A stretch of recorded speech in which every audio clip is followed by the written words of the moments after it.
We'll get started. Him to set it up. Session 3 of the 2018 Albany County budget. First one up is the district attorney.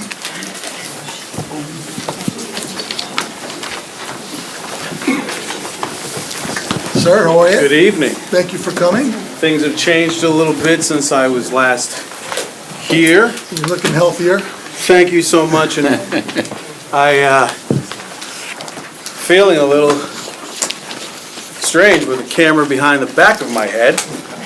Hopefully, that's a much better presentation than what would be on the other side. Page 215. So, Mr. District Attorney, if you'd like to make a little opening statement or just go into questions or whatever you want to do. I'll be very brief. First and foremost, I want to thank my colleagues here, department heads, and for providing me with this accommodation last week when we were originally scheduled. It was quite the difficult time to be present and to make this presentation. I would also like to extend my thanks to you for the courtesies you extended my organization last year in a time where I had a medical emergency, and my staff, Heather and David and other members of the organization really expressed their appreciation for what you were able to do for us last year and the cooperation that you extended to us, and for that I appreciate that. I just wanted to come by tonight to talk a little bit about not only the budget, because I think that the issues with respect to our budgets are clearly outlined in the documents and the supporting documents that we've provided. Instead, what I wanted to do today was talk a little bit about the justifications for our request, which I believe is so important to articulate personally. Last year we had arrived at a place where we could not continue to experience the losses that we were experiencing, and because of being, as we would say, poached from state agencies, OCA. And you had said to us, take the time, come back with a plan to restructure your organization. And I want to say to you that we did in fact do that. You honored our request. We've restructured our organization, and things couldn't be better. And for that, again, I thank you. This year, we're here to talk to you a little bit about the challenges that we're experiencing. As I'm sure each of you who have access to not only the internet, your televisions, your radio, you can see that every community, not only here in the state of New York, but every community across the country is dealing with a serious opioid epidemic, and we, being the capital city, we are no different, but we are different in the sense that we are a major focal point for traffickers, in the sense that in Albany County, you have the intersection of 87 and 90, thus connecting Buffalo to Boston, connecting Montreal to New York City. It's the yellow brick road, and there's a lot of activities here. What we don't do, and the thing that you won't see from the Albany County District Attorney's Office is often press releases or any kind of press conference highlighting major traffic stops. And one of the reasons we don't do that is because we believe that once we've engaged in a successful interdiction, that it's our job to then turn that individual or individuals and continue further up the pipeline. I'm happy here to announce today that over the last several years, in a pilot-like project, we've been working with the Special Narcotics Prosecutor in New York City. New York City is a source point for a lot of these activities, and what we've managed to achieve with them is collaboration. So information that we're able to delve into from our stops, we then provided to the Special Narcotics Prosecutors. So we enhance their ability to make cases, and today I'm happy to announce that we've managed to shut down 3 separate pipelines with the help of the New York State Police, the Special Narcotics Prosecutors. And last week we had not one but 2 press conferences because we wanted to show and demonstrate to the public that there's a lot of work being done by local law enforcement, and to the extent that we can, we are stopping everything that we are able to touch that's coming through in our community. Having said that, there are greater complications with these cases today, because it's not a simple vehicle and traffic stop. As many of you who are, again, attuned to what's happening publicly, there are greater calls for criminal justice reform. that reform coming in the way of body cams. We were, I'd say we're pleased because we believe body cams are more efficient, they provide greater transparency, and they provide the public with a greater sense of assurance. However, understand that for a 2-minute playback that you might see on television of a routine vehicle and traffic stop, it's literally about 4 to 6 hours of some prosecutor having to sit back and edit and to phase out, block out other people's images, license plates, and that's the new challenge that exists for all of us in law enforcement. And while we all appreciate greater transparency, with that transparency is going to come more work. So, very briefly, for the most part, the Office of the Albany County District Attorney has made every significant improvement in technology through use of resources that we're able to seize from criminal defendants. Cars, vehicles, cash. We've been able to improve our infrastructure. There is not a prosecutor in the Office of the Albany County District Attorney that doesn't have technology or other equipment that's necessary to do the work. However, I can tell you that that's about to change. We were notified several days ago that the Albany Police Department, our largest case contributor in all of Albany County, are going to be going live with 160 body cams over the course of the next 2 weeks. That is going to mean that how we process cases, how we investigate cases, how early we turn over information to the defense, how early we're providing information to the courts, that's going to significantly change. Unfortunately, I haven't included those figures in the budget that I've presented to you today. I want you to know that what we do intend on doing is studying the issue and then being able to bring not only myself and members of my staff, but I do intend on bringing experts that will also assist in providing the appropriate information to you so that together we're making the best possible decision to ensure that there's transparency in Albany County and greater transparency. I'm sure all of you are aware of the challenges today because it's being discussed about often in terms of Apple phones and smartphones and encryption technology.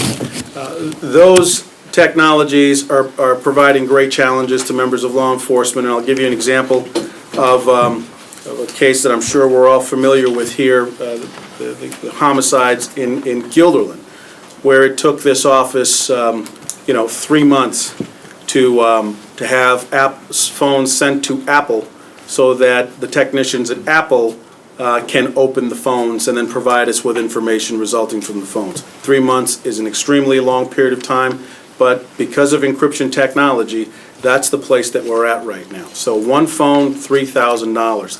It's having prosecutors and the professionals who do the financing for our office really have to think through the kind of cases that we're prosecuting and the bottom line budget for these cases. Again, these are issues that I intend on continuing to update you so that collectively and together we're moving forward to carve out solutions. Finally, I just want to say that there are a lot of uncertainties that are forthcoming.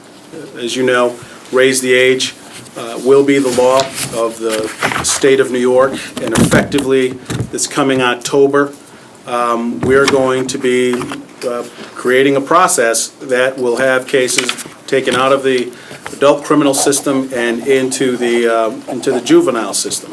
With raise the age also came sealing provisions. So now that people who've committed crimes over 10 years ago can now file petitions with the court and can get some relief.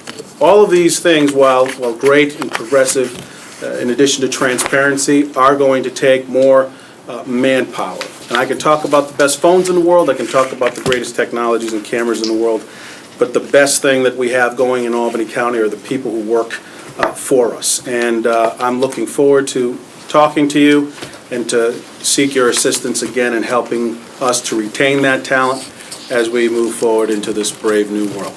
Thank you for your time. Thank you, sir. Are there any questions for the district attorney? Mr. Kraus? Thank you. Thank you. Glad to see you're feeling better and with us tonight. Thank you. A question, when you submitted your document, you talk about automobiles on page 3 of the letter you sent back to the chairman. Identify all kind of vehicles used, and then you list the vehicles and those who actually have them. Yep. I'm curious, do you use or are you able to use seizure funds for any of these vehicles? Every one of these vehicles have been purchased with Seizure. funds. They've not been paid for by the county. And that's becoming kind of a trend, and we're happy to see that you're able to do that with these available funds. Other than the vehicles, can you explain some other areas where you use those funds? Sure, we have not sought resources from the county in terms of any upgrades to our technology, so the computers that we have in the office are paid for by asset forfeiture funds, in addition to the phones and technology that we have in the office. You know, I don't want to make any admissions on camera because it would be illegal to supplant the obligations of the county and its funding. But to the extent that we're able to and the use of those funds are permissible, we have lightened the load for the county obligations in many ways. A lot of our travel, a lot of our training, in addition to repairs for the vehicles as well as the technology are paid for out of that fund. Thank you. Mr. Clay? David, can under enhanced pay, which is on page 220, can you tell me what that is? Enhanced pay, Yes. since it nearly doubled. So when we get grants, the legislature, in its, history has not increased the salaries of specific line items in the budget, because then if the grant funding goes away, then you'd have to decrease those line items. So as grant funding comes in that does ask for a difference in salary, the funds are put there so that if the funds go away, there are no decreases in salary. It would decrease in that enhanced pay line. Thank you. You're welcome. Mr. Signoracci? Quick question on other public safety revenues, which is line A 1165-04-38-9. Correct. Yeah. Increase in revenue of $131,650. I'm sure that this is some sort of grant that was received that's not clearly documented here. And Heather, thank you so much for coming to all the meetings and explaining as you do month after month. But just reassure, or at least explain to us about the increase if you'd be so kind. Absolutely. That is the Governor's Traffic Safety Committee grant that we received this year that supports the 2 New York State traffic safety prosecutors. And each state has 2 of them, and our office was selected this year for the first time to have one of those prosecutors in our office. Mary Tanner Richter. She's right behind you, here. right over there. Sorry to call you out, Mary. And I think that was just presented to us Yes. within the last month, 2 months? Correct. maybe? It went into effect on October 1st, so that's why it's in the other public safety revenue rather than the one that we will probably create in the upcoming year. Thank you so much. Are there any other questions? Mr. Grimm? Thank you, Mr. Chairman. Mr. Soers, good to see you. Nice to see you, sir. You mentioned in your communication to the chairman that there are no new positions here, but I note on page 219, the 7th item from the bottom, I think it was there, there's a legal secretary created, that's a $48,000 position. I wonder if you could explain that. That's the part of the grant that we received from the governor's traffic safety that provides funding for support staff, given the fact that there will be additional burdens that are put on the office as a result of our bureau chief now serving as one of the 2 special prosecutors. But just to be clear, that is a new position then in your office. It's not new in 2018. It was just approved for October 1st, 2017, so it's not a new 2018 position. And it was just approved in October, so. Well, but The adjusted for 2017 is zero. If you look The at requested in 2018 is 48,000. correct, if you look at a current updated budget, there was just, I believe, $12,000 put into it to have the position begin on October 1st. That was just passed this month. All right, Mr. Soys, you call for a number of substantial raises well beyond the 2%. I wonder if you could explain those. Again, in my explanation with technology, as well as new services, there's going to be much more reliance on the staff. These are people that will be performing new tasks. And so in an effort to maintain not only my staff and preserve my staff, the salaries that you're seeing there are salaries that are comparables to other titles in the Albany County, in our Albany County government. But what you're seeing there is a reflection of new tasks that are also being asked of the individuals who are receiving those.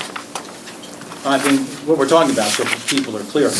Bureau Chief Assistant DA, $10,000 increase. Director of Communications, $15,000 increase. Director of Operations, $8,000 increase. $10,000 increase for the confidential assistant to the DA.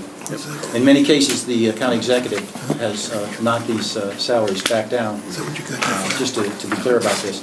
You also cite, you've lost over 24 staff members in the last several years. How would you explain that turnover? I would explain it with every single agency in New York State that's been using our organization as a training ground, and we hire the best, we train the best, they work for us, and then they leave to go to the Department of Motor Vehicles, the governor's office, because they're offering much more competitive salaries than we are. Well, I just want to speak to that because we hear this a lot, turnover is due strictly to pay. There's been a ton of research done on turnover, and we know in just 25% of the cases, pay is a principal aspect of that. There's a lot of reasons why people leave. They don't like their boss, they don't get along with their colleagues, they don't feel that their work they're doing is meaningful from their standpoint. They don't feel that they're getting the recognition beyond salary. They don't see a course of advancement. Turnover is a complicated issue, and we know from a lot of research that pay is only one significant issue in that in 25% of the cases. So do you have any evidence that this turnover is related directly to salary? I would certainly welcome you the next time we have an exit interview, or when people come and provide me with their own letters of resignation that oftentimes cite to the issue of pay. So while I'm not relying on studies, I am relying on the personal experience of having to sit there and listen to people. I also can cite to you a number of individuals who have left that continue to report back to the office looking for opportunities to return to the office, because it's a very tight-knit circle of folks from this organization as well as the legal community. So whenever there's an opening in the organization, we have the same individuals who have left us months ago or years ago looking for opportunities to come back. So I know that the issue for us is not culture, the issue is pay. That's part and parcel to the reason we asked for the restructure of the organization, so that we provide a clear path, but also compensation that was commensurate with a lot of the agencies that we lost people to. All right, so last year I asked to see those exit surveys now, and they never were forwarded to me. So yes, I would very much like, if you would share the exit surveys with me, because I would like to review what those folks are saying, based on what all the current research tells me. Okay. Thank you. Are there any other questions? Just one more, if I would. Yes. Raise the age. Profound change. The county attorney was talking about that's going to mean a lot of more, hundreds of caseloads. But wouldn't that be a reduction in caseloads for you, given that we're moving those teens from criminal prosecution, which of course is your scope, to the county attorney? Doesn't that mean you're going to have hundreds of fewer cases for your caseload? Nominal difference for us, and I can say without, I haven't had any conversations with the county attorney, but the process in family court is entirely different than that in the criminal courts. We've been doing Raise the Age in Albany County for as long as I can remember in my administration. In other words, we don't aggressively prosecute young people who commit nonviolent offenses. The cases that we prosecute aggressively are cases involving weapons and cases involving violence. However, what I can say to you is that a case in Albany City Court, that would be a 16-year-old who commits a misdemeanor, most of those cases oftentimes are resolved through our Community Accountability Board, where we send individuals through a restorative justice process and they engage in community service. That is not going to be the case in family court. As a matter of fact, I can tell you that the only, what I could say, for the lack of a better word, a drawback for Raise the Age is that the same individuals that would have come into adult court and receive violations or community service, they're going to go through a much more strenuous process in family court, thus the necessary investment in county attorney staff, because it's going to be an entirely different process than it was in adult criminal court. So they're not going to be steered automatically under the law towards county attorney? You'll still have your hand in it with respect to evaluations? Those cases will come in, we'll have to qualify those cases, it's determine whether or not it fits the statute. They'll go, there'll be a judge that'll be assigned as in a special part for those cases that involve violence. There'll be hearings that we're still going to be conducting to determine whether or not those cases are going to be sent to family court or staying in adult court. But like I said, the population of youth that are actually prosecuted in Albany County criminal courts, it's really not that many. That's helpful explanation, thank you, appreciate it. Thank you, Mr. Chairman. Mr. Miller? Thank you, Bob. Just on page 220, about halfway down, in line 44039, conferences, training, and tuition, there was an $18,000 increase, and I was wondering if you could just explain that a little bit and also indicate, how that might improve services. That is exactly related to, again, the Governor's Traffic Safety Committee grant. They've allocated $18,000 of that $131 to travel and training for the TSRP. It's $4,000 in-state training and $14,000 in out-of-state training and travel. Mr. Berghoff? Mr. Attorney, welcome. How are you, sir? Good. The sheriff was in, and a number of us have had an opportunity to visit the jail and have seen some of the video conference equipment. I tend to look at these things, you talk about technology and impacts on the system and costs. Where does your office sit in terms of greater utilization of video conference arraignments, hearings, or whatever legal mechanisms there are at the jail? We're talking about November 2017. Since November 2006, our office has aggressively pursued technology that would make, because we have a lot of towns in Albany County, so there is a prosecutor in the town of Berne. There's a prosecutor in Knox, there's a prosecutor in Westerlo, in Rensselaerville. In an effort to streamline our process, we have oftentimes requested of the court or have sought from OCA the ability to just take an iPad and place that iPad, in open court. Thereby, the prosecutor who's sitting, at 6 Lodge Street can conduct that calendar from his or her desk. We've also sought those opportunities in the Albany County Jail so that we can deter the expenses associated with transportation 2 times a day to Albany City Court as well as every other court. The issue isn't one for us. We've been prepared to engage in that process. We've laid out the expenses associated with the technology. The issue is one of the defense bar and their interpretation of the right to confrontation. They believe the right to confrontation extends beyond the camera, and the right to confrontation exists within the courtroom. And so it's not something that the sheriff and I, and even some members of OCA have been eye to eye in this regard, but you have a defense bar that's insistent. And until we can bring them along in that process to demonstrate the efficiency, we're not going to have it. We were told that it's in state law that only New York City and anything outside of New York City can't do the televised conferences unless the inmate okays it. The arraignments. I don't And that was- know. I don't know who it was. Yeah. Public defender? Judge Herrick Was said it? it was the defendant has to approve it. and Yeah, that's he the has to holdup. approve it. Yeah. I That's don't know why that we that's- can't move it. I don't know that it's We'd love to codified do or- arraignments in the jail, Yeah. but the judges aren't supporting it, or aren't supportive of it.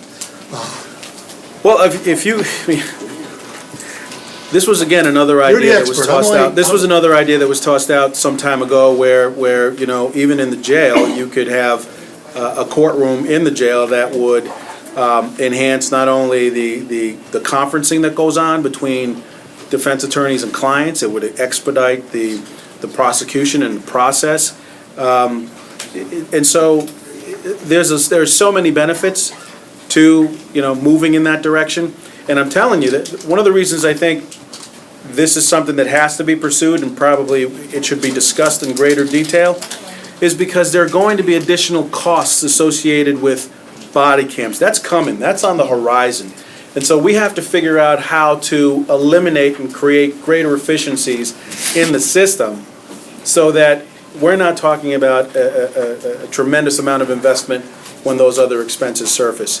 So that's a conversation we'd be willing to I know, engage in. Frank, when did you do it? You looked into that 2 years ago? We looked into it a number of years ago. As a matter of fact, when we built the courthouse, we went ahead and put quite a few dollars into updating all the technology there, and it's there. It's there to be used. As a matter of fact, I think it was Judge Lippman led the charge at one point, trying to bring this about. And, you know, different judges went along with it, some went against it. I can remember calling a meeting in the courthouse, I don't know if you were, I believe you were, with several, probably a dozen judges that attended it. And, you know, all it takes is one to say no and get the group going, and it came to a standstill.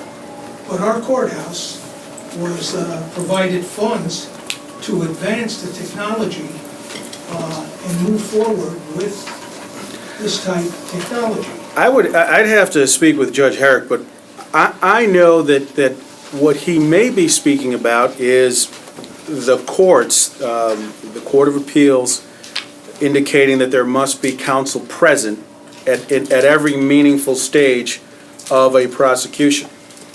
But I don't think that you can interpret that to suggest that it has to be an open court with, you know, all of the other people present. I'd have to do a little bit of research and come back to you on that, but I believe that we have so much technology today that this is the way that we're communicating in every respect, that it's rather absurd to suggest that you can't do it, because we're talking about a Wi-Fi feed, we're talking about television screens and phone systems that work. For us, it would be a tremendous breath of fresh air to relieve our office of having to travel all throughout the county for what oftentimes becomes just an exchange of documents. Most of the individuals coming from the correction facilities to Albany City Court, if you sat there and just took note, you would notice that 70% at a minimum, that's a conservative figure, are just there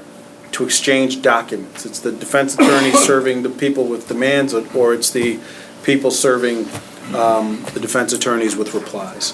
I think that'll be something we'll pursue next year as a committee, probably the law committee with the finance committee. Can I just So have- we would definitely like your voice added to that when we come in your support going in that Mr. Chairman, direction. I've asked the county attorney, subsequent to our conversations last week, to clarify what the state law is with respect to this issue, so, and I'll share it with Because the everyone. sheriff's on board with it too. I've talked to the sheriff, And we have it all set up at the jail to do all the video. We have all the equipment there. I've asked the sheriff to So we gotta get a estimate clarification on, how much the prisoner transport is. That is a very big number. well, not only that, what's the clarification from what the DA is saying and what the public defender is saying? Yeah. Because the public defender is saying that it's up, the judges, wherever they may be, Court of Administration, saying that the defendant has the right to request it if they want to be arraigned in jail. Yes, sir. Can I say something about that? Yeah. That, even if that's true, defendants have all kinds of rights to all kinds of things that they waive every single day. They have a right to a preliminary hearing. Their attorney advises them, and they waive that at times. They have a right to a jury trial or a non-jury trial. So even though they may have a right to be present, and we can't They don't force them waive it to because they waive want to get that. out.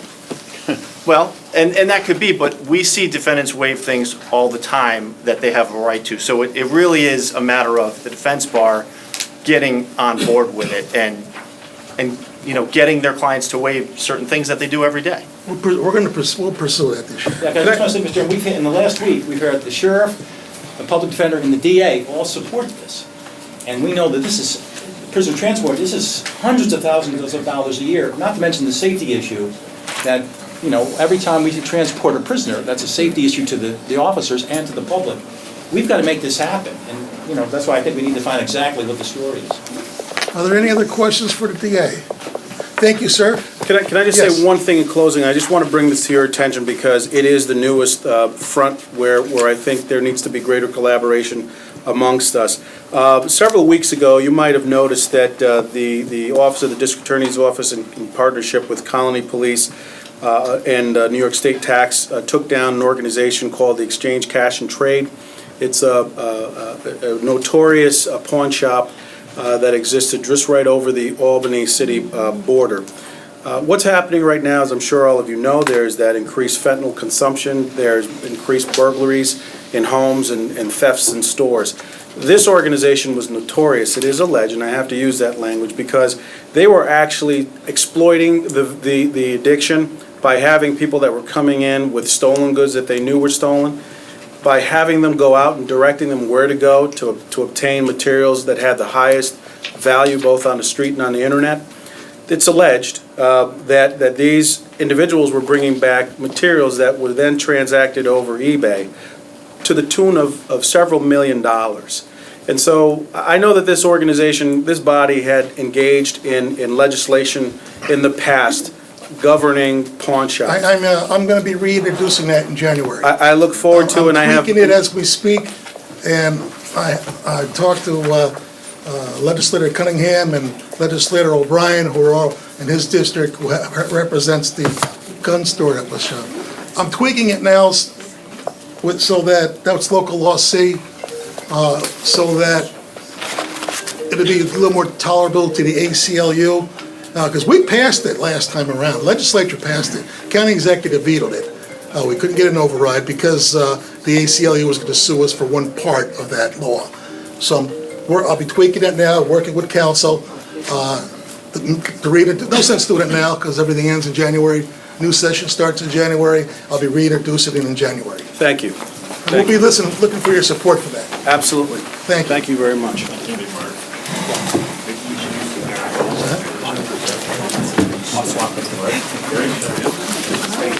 Next up, Mike Connors, County Controller.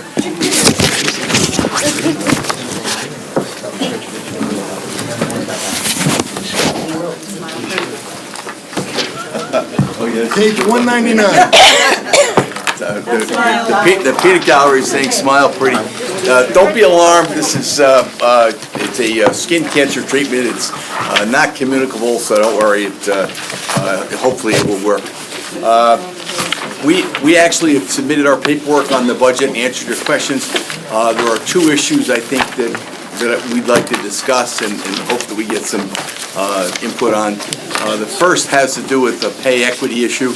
We have three of our top people who were traditionally, right up until 2004, paid the same rate as several other positions.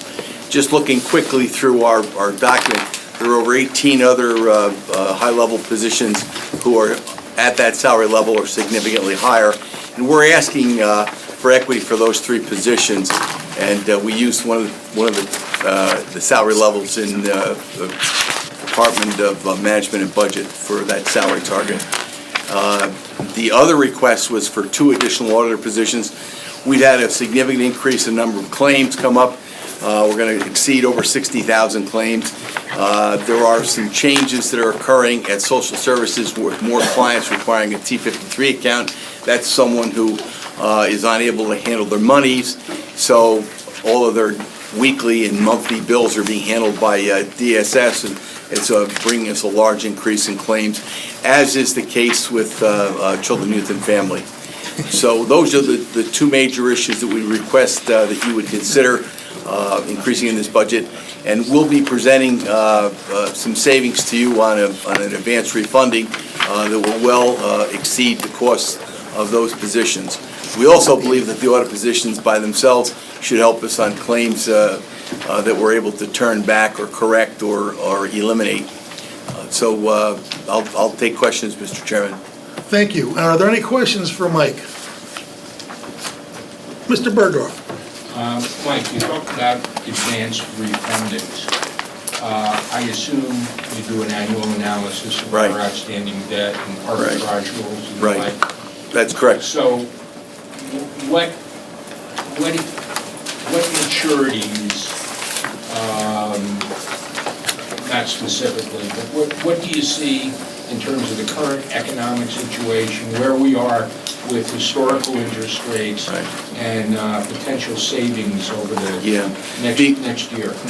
As you may all be aware, in the last 2 years, we've done roughly $7 million worth of advance refunding savings, which funnel in each year. I think last year was about $190,000 in savings, and those savings go out over there's another 6 years of those.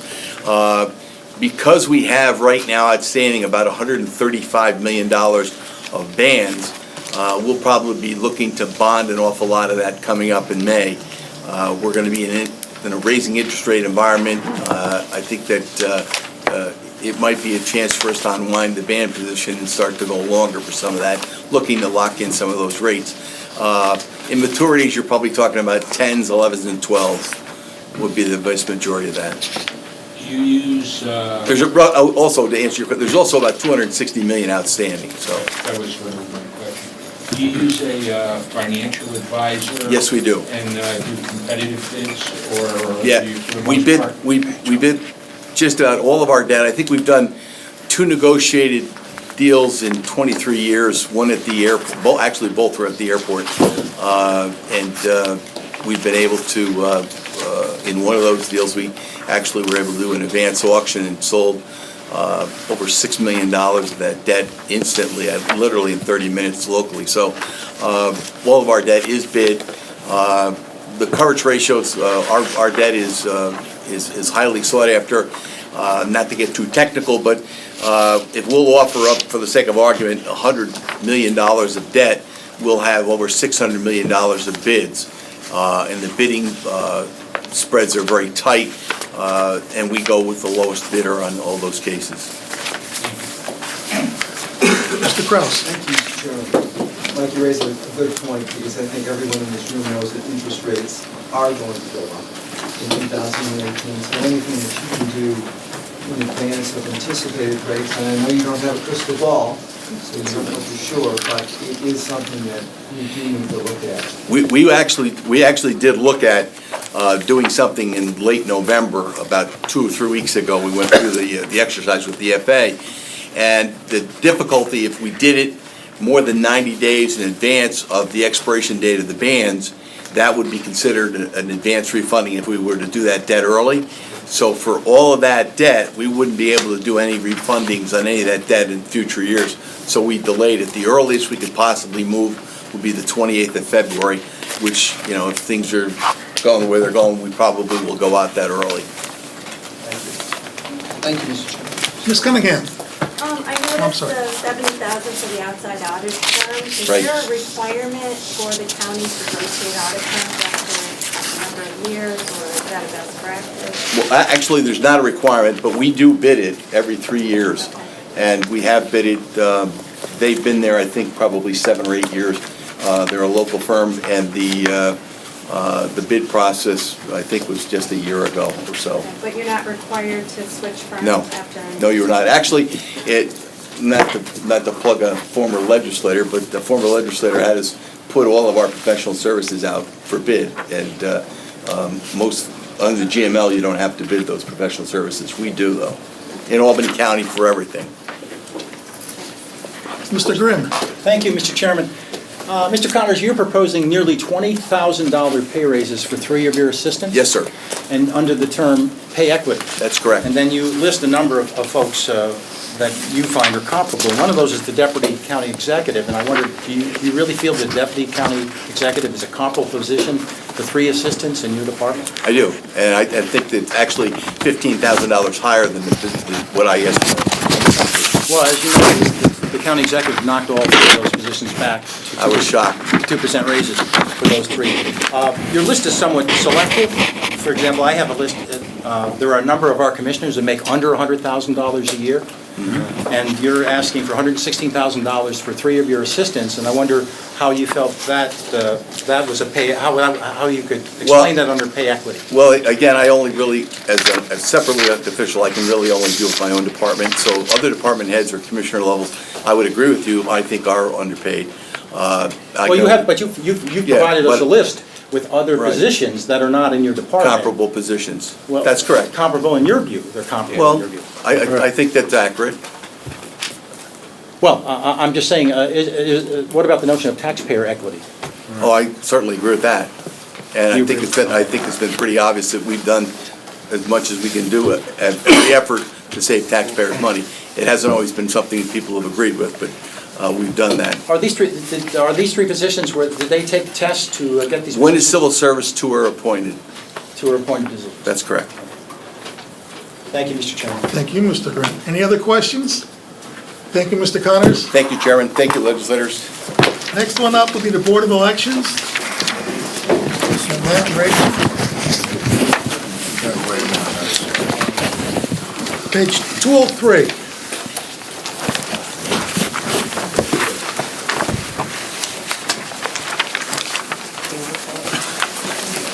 Matt, you can just give a brief synopsis, or we can just go in and ask some questions, whatever you'd like. Generally, there's no material changes in last year's budget.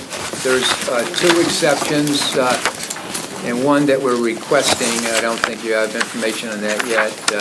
The 2 exceptions is there's going to be a significant increase in election day staffing because there's an extra election in 2018. We've also requested an increase in pay for the election workers. Did you send that up to us already? I think it's in part of the budget. We went through management and budget on it. Okay. And we also are required to undergo a technology upgrade for our NTS system. It's about $26,000 for new computer equipment and monitors. The one item that I don't think you have information on, because it's a very recent development, is the tarps that cover these election machines and the auto carts on which they are transported. When they were up at the Anley home, got wet because of the roof was leaking, and unfortunately, they developed a great deal of mold on them, which is affecting negatively the health of the staff. They're getting rashes, and one person went to the hospital and they took a culture and they was identified as mold. So we would like to get new ones. We have previously ordered 40 new ones. We need another 160. Yeah, it's about $22,600 to cover the cost of the,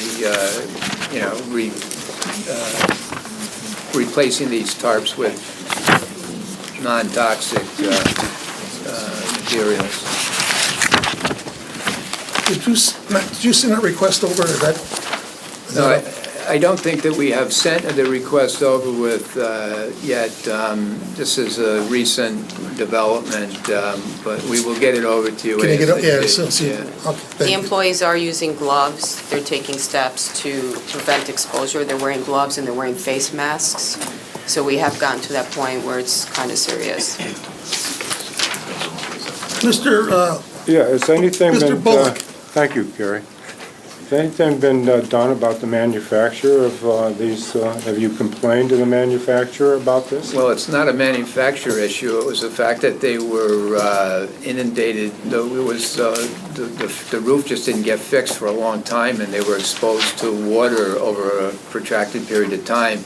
And it takes a while, it didn't just bloom, it's developed over the course of years, but now it's gotten to the point where it's actually affecting the people's health. These are not on the old pole lever machines, these are on the new machines, Yes. correct? Yep, they're Currently being tarps. used. So are there any pole lever machines left? No. Okay, that's all gone, so we're just contaminating. How come that wasn't seen earlier? Well, it wasn't identified. We knew that they were wet, but the machines didn't get wet. The tarps dried out to all appearances, so there was no point in Well, it. they did their job in protecting the actual machine itself, so that's good, right? However, over time, mold spurs and those sort of toxic sort of materials are not always visible to any person working with it. It's not until you start developing symptoms do you start to see it. And actually, we didn't even notice it until someone from the State Board of Elections came to do just a random audit and pointed it out to us, and it's real, they're like almost microscopic. It's difficult to see unless you really, really look at it. It's sort of like a slight green film.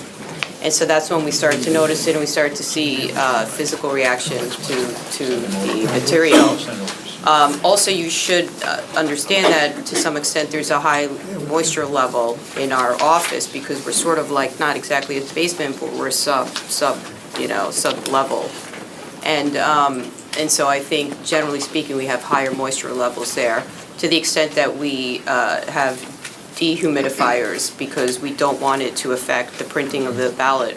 You know, we have an in-house ballot printing operation now. We don't want it to affect the paper to prevent it from curling. So there is high level of moisture there. Has the HVAC system ever been cleaned in that building? I think they routinely work on it. They do maintenance on it, though they're there, you know. The other thing I'm noticing here is the rental fee on that building goes from $319,000, section 150-44071, to $331,000, .9.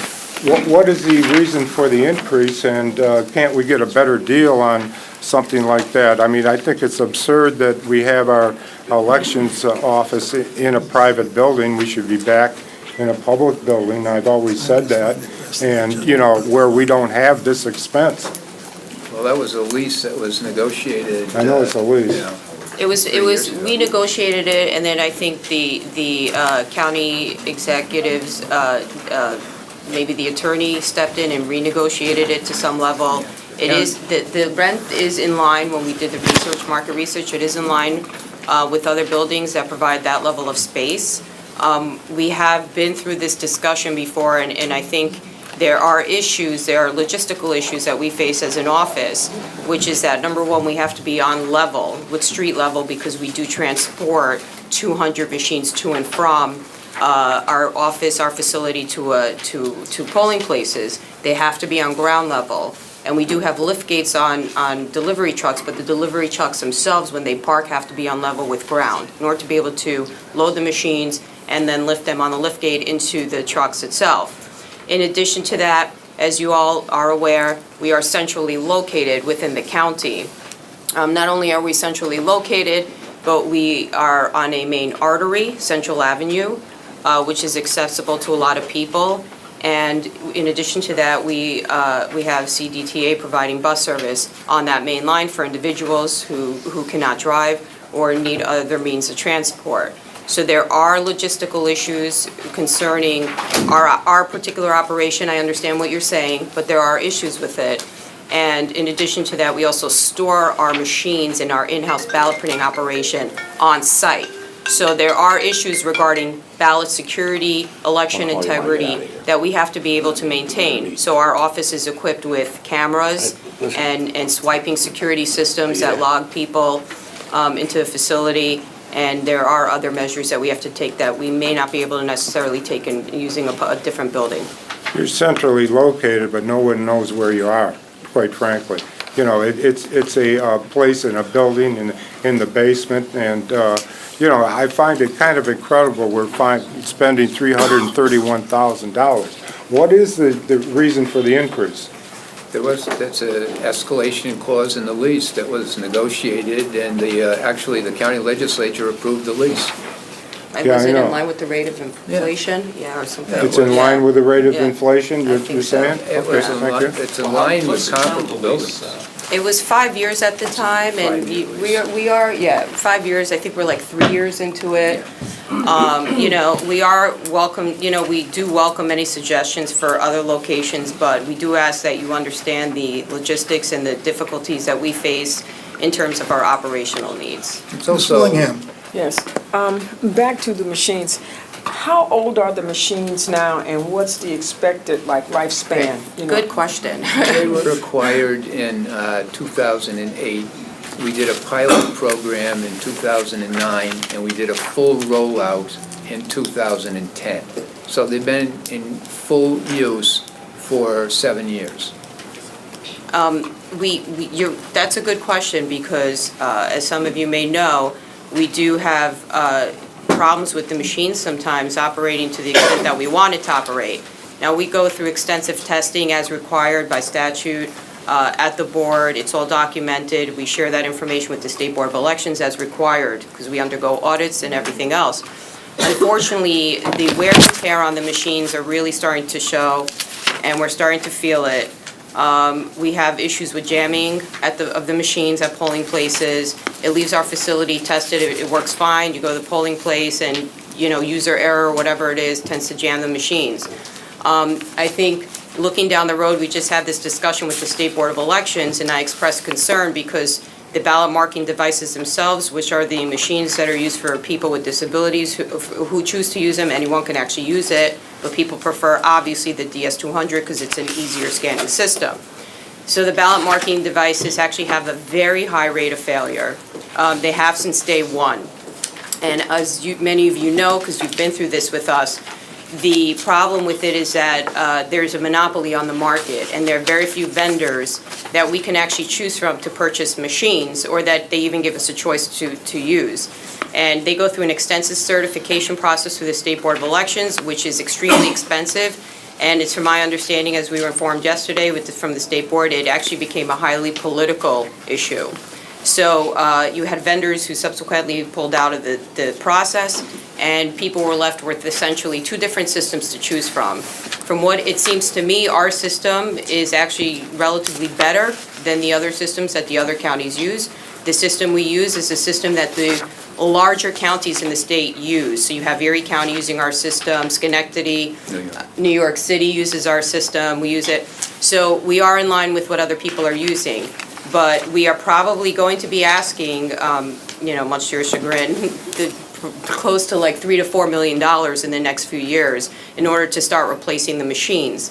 That process itself is a problem too, in terms of our access to what machines are good and what is, practical. Do you think that cost has been hurried along because of the mold issue? No, the mold issue is separate. That's just a tarp that we place on top of the machines to cover the machines. Where were these stored? At the Ann Lee. All of them? Yes. Yeah, at one time. At one time, okay. Yes. But not currently? No. Mr. Kraus? Rachel, initially, weren't funds available through HAVA? Yes. For purchase of machines? Those funds are no longer available for repurchase? Correct. It was like a one-shot revenue stream that we received from the federal government. It has not been made available since then. And obviously, we used those funds to purchase the original round of machines. But as you know, computers these days have a shelf life of about 2 years at best. And we're going on to 10 years using these machines. So you're anticipating it will be in the range of $3 to $5 million to replace them. It was $3.1 million to acquire the machines. 10 years ago. Yeah, that was, these are expensive items, and it really wouldn't make any difference which system you go with. We could go with the Dominion system, or you could go with the ES&S system, but it's going to be expensive either way. Can you replace these machines in order to make sure we have compatibility? Will you replace all the machines at once? Oh, yeah, you have to. The system has to be compatible with the ballot creation system. So our ES&S is the one that deals with that provides our software and the ballot creation system, and it has to 100% be compatible with the machine itself that you're using. So you can't keep some of the old machines to work with the new machines? No, no. Thank you. Mr. Signorachi? Two quick questions. On the election day staffing, I see that the requested amount was approximately $800,000. And the proposed is approximately $600,000, so it's a $200,000 decrease from what was requested. Just curious on why that was, or why the $799 would possibly be needed, and would you be able to make do? I think that reflects the request that we actually put into. An increase in Yeah. pay for the poll workers, and the county executive would have reduced it. And so my second question is, wouldn't that also be reflected if we're going to be increasing appropriations for election day staffing, but wouldn't that also be reflected in the fees that we charge back to Yes. localities? They're So completely then- charged back. So then that 508 would technically increase and would be an offset. Correct. Right.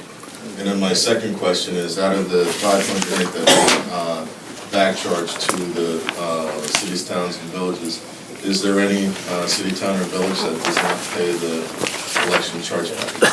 I think there. I'd probably be better to answer that one for you. No, everyone will eventually pay it back. You have two options. Does anybody use their offset on sales tax to wind it back? There are municipalities that have taken that Who are those option. municipalities? Just out of curiosity. The last cycle, I believe, the city of Albany and maybe Colony, the town. Albany But- and Colony? Yeah, offhand. But we have a resolution that promulgates like how we will react to not paying your levy, so. So the staffing level was decreased by 200,000. How, if they're requesting that they need more, how?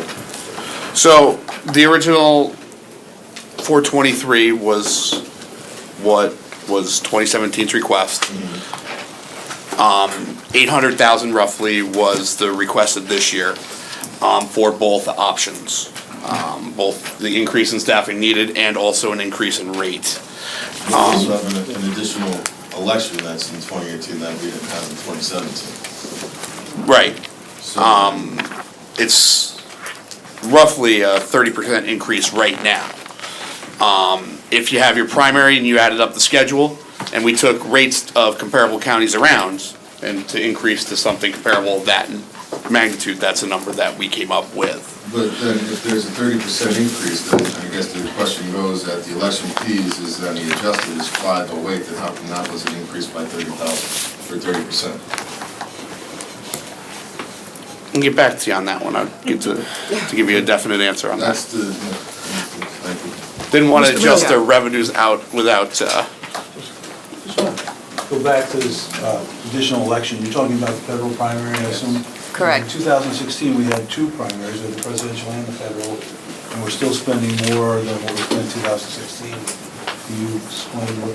We had, No, we didn't have a federal primary, I don't believe. what year was that? What is it?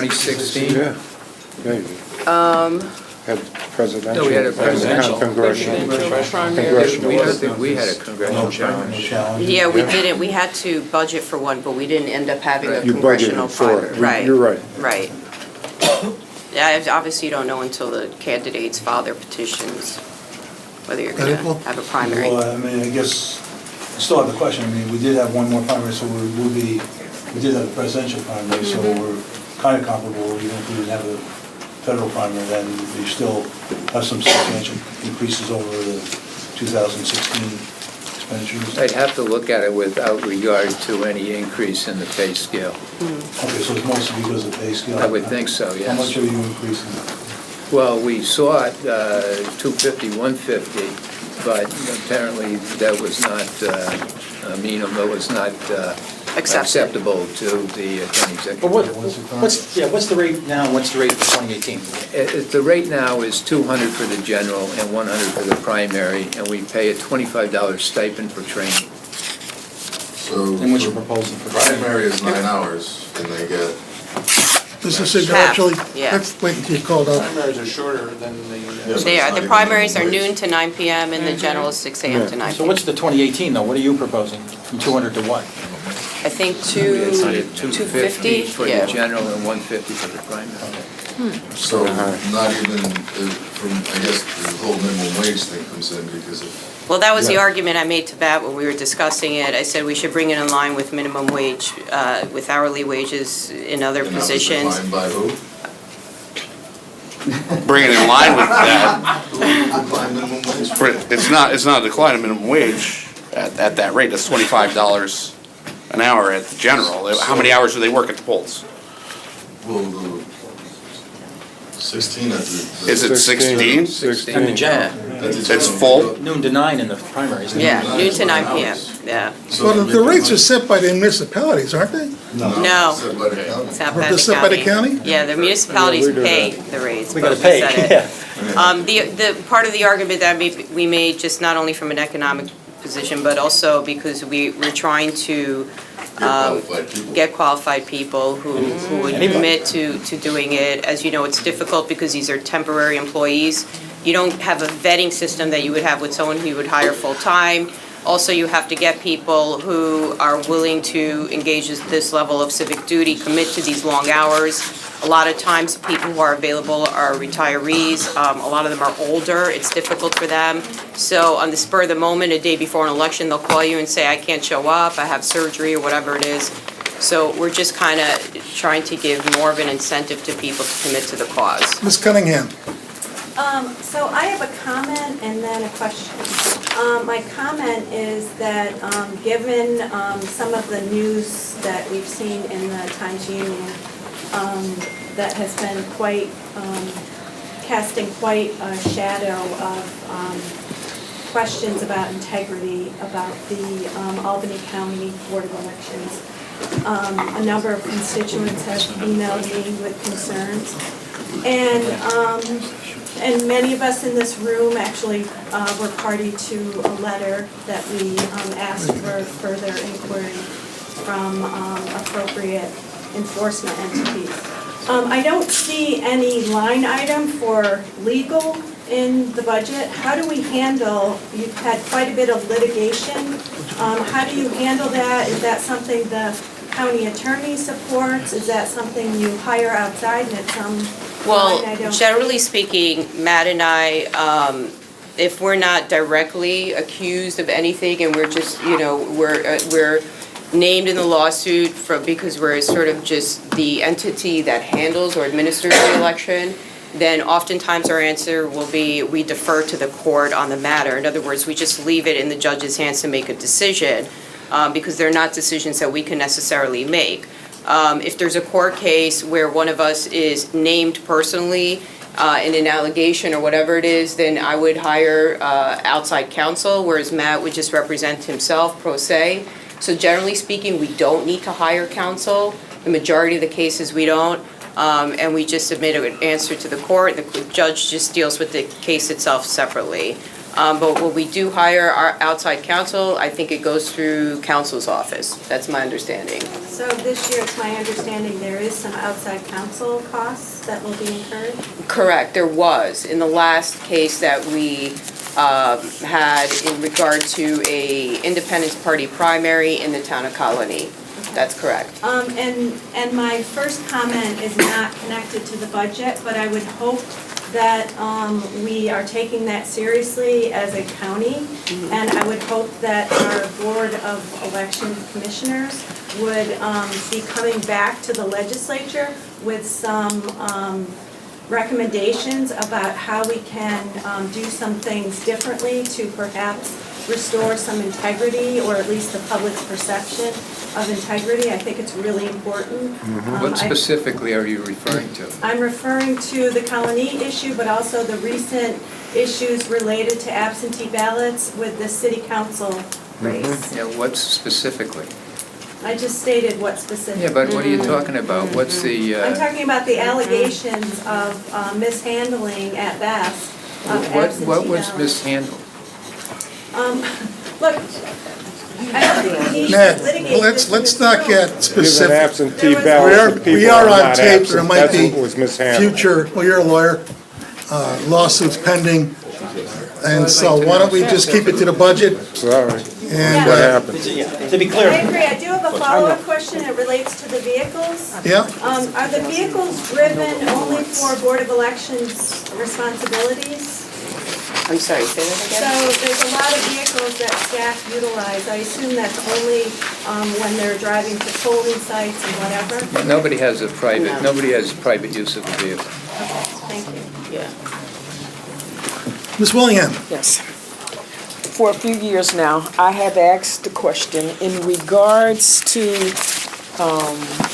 the ballots and the machines being able to be shown in different languages. And I know in the past, Matthew has said the cost. I just would like to know, are we actually meeting the standards? I realize that we might be going by 2010, census figures and so forth and so on. But I do know that the diversity of the county is such now that I think this is something that we need to take a look at so that people are not faced with language barriers, and especially those who have become citizens of this country, that they are able to cast a vote. I also understand too, because we do have an issue regarding people who are Muslims and they write in Arabic, okay? There's an issue, regarding understanding whether somebody's last name is their first name or their first name is their last name, and whether they print on the application and so forth. These are things that I really would like to see addressed, in the upcoming year. And if there is a cost, isn't there some way, can you provide us with, what that cost would be? So that we would at least know, how much it costs to bring us up to standard so we can allow everyone the opportunity to vote, whether they could speak English or not. We have a large Spanish-speaking population. I do know we have a lot of people here from, who write Arabic. So I just would really like to know, if you could at least address it in some way so that it's more understandable, at least to me, why those machines, the ones that you use for people who are handicapped, why they can't be, utilized. Those are ballot marking devices. So when you say have them utilized, are you referring to the ballot creation itself, the way the ballot is devised and what language it's devised, or are you referring to the machine itself? You know what? Whatever is used which allows an individual to vote, whether it's the machine, whether it's the ballot and how it's written in the language that it is written in, I don't care. I can't answer that question, only you can. You know what I mean? I will say this, that we have not had anyone, not a single case, not to my knowledge, unless you do, of anyone approach us about not being able to vote or feel that they have been disenfranchised because the ballot is written in English as opposed to another language. We have not had any community groups approach us. In addition to that, generally speaking, the federal government tries to stay on top of this issue. And so they will, I think the State Board of Elections does communicate regularly with some of the bigger counties who have larger minority populations in putting together ballots that reflect the linguistical needs of the local communities. I do know that in Schenectady County, they do provide information in Spanish, okay? And so, whether anyone has come forward, there's different reasons why people don't say things, okay? And that's why you have representatives. our job is to speak on behalf of these people, okay? Especially when there's a language barrier, okay? So, whether or not somebody has come forward, do you have anybody at the board that could actually speak, I can't even name all of the different languages I heard over this past summer, but, and be that as it may, the point that I'm trying to make is this. I would like in the future just to know whether or not, what are the standards, that determine whether or not ballots are put into another Wanda, language? I think what we'll do is, so I want to really keep this towards the budget meeting. I had the chairman here of the law committee, if you could bring in the Board of Elections. The only reason, ask all yeah, these I questions. understand, but only reason why I'm bringing it up, because I've been told it's been a issue regarding dollars. Oh, I understand. So, that's all. I understand. But I mean, all these questions that aren't related to the budget, let's just hold them off. The chairman of the law committee will have the commissioners in, and you guys can ask all the questions you want. Tonight, it's all about the budget. Mr. Signoracci. When you meet with the law committee, if you could also have a cost that we could possibly amend your budget for sample ballots, the ones that hang on the wall, if, to Wanda's point, in various languages, whether it's Spanish, Arabic, or what it would cost. So if you could wind up giving those numbers when you do to ensure that there's a cost. Doesn't matter what, if it's English, Spanish, it's going to be the same cost. So what the costs are for sample ballots, maybe we would have to increase that line. Are they printed in-house, or is that a program that? Somebody in-house would have to design and print the sample ballots. So you're talking about reconfiguring staffing in the board. To make a ballot into another language is a big deal, okay? They do it in New York City because they're required to do it, okay? It's not something that we would do with the existing staff that we have. We're not in a position to be making we have everything we can do to get an English ballot out in a timely manner. I mean, to put it in Arabic, that's Ally, who's been waiting patiently. That's okay. Who put Ally in the corner? No, I just Nobody had a puts quick Ally in the question regarding you had mentioned that the ballot machines had been over at the Ann Lee home. When were they stored there? They've always been there. They were before the, Before me, right? yeah, I would say 2008, 2009, and Yeah. maybe 2010, they were there. And then they got relocated. After the county clerk moved out of 32 North Russell Road, then okay. that space was available. Yeah. Before that, we didn't have the space to store them. Yeah, I remember because in June 2014 was when we were sort of in that, the I could love discussions to about see the on each lease. machine. And I remember there was an issue about it being climate controlled, so. Yeah. Okay, that's it, thank you. Yeah. Mr. Joyce, We make them he's been pay waiting for the printing patiently. of their own ballots. Matt, Rachel, thank you for coming tonight. That comes back into the general budget. 44042 under contractual expenses for print and advertising. Yeah. I'm curious as to what kind of advertising the Board of Elections does. We don't do, obviously, we don't engage in political advertising. What we do is we have statutory mandates that we have to comply with.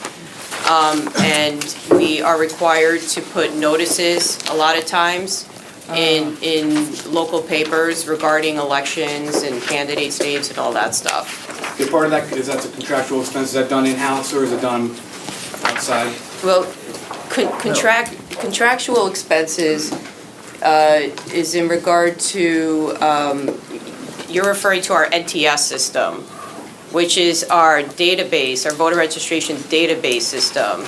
That is like, I think about 100,000 annually, approximately. These advertisements, though, are they produced in-house or are they done by somebody else? No, we produce them in-house, because it's Okay. based on what we pull out of the system. Okay. Yeah. I'm referencing an ad that was placed in the Times-Union this year, which left off the people that were going to appear on the ballot in November. It left So- off Mayor Sheehan. Correct. Correct. Part of that expense towards producing these ads, is that done towards proofreading, or is there? Right. Well, actually, Matt and I did proofread them, and we did sign off with her name on it.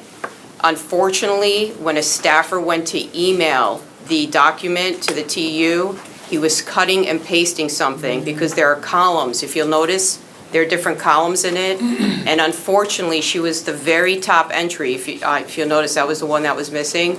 She's the very top entry, and when he was cutting and pasting and dealing with his comment plate, he unfortunately made an honest mistake. And he's not someone who generally makes a mistake, so, you know. What kind of document was used for that ad to forward to the print? Yeah, well, it's either a PDF or a Word document. No, if you put it in a PDF in the future, copy and paste won't be an Yeah. issue. Yeah, no, I understand, Get but our I money's think he worth. was trying to move stuff around, and sometimes people get a bit artistic with their work, and, you No know, room for he art. made an honest mistake. Yeah. Thank you. Mr. Bergdorf, thank you for waiting. Thank you. I'd like to go back to actually some financial related stuff. Thank you. And this is actually a question for Sean. Sure. You said something before that intrigued me a little bit. We send out bills for the chargebacks. When do those bills go out? Generally, we have them certified around October, and they usually go out in a couple weeks.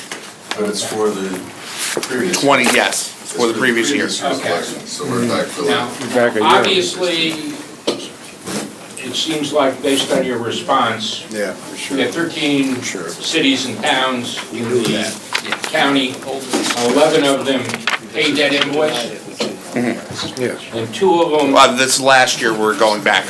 okay. I'm trying to go off memory. I'm trying to figure out, if somebody doesn't pay, when do you take the sales tax money? I believe the resolution, and I'm just going off of memory now, there's a resolution created relatively recently.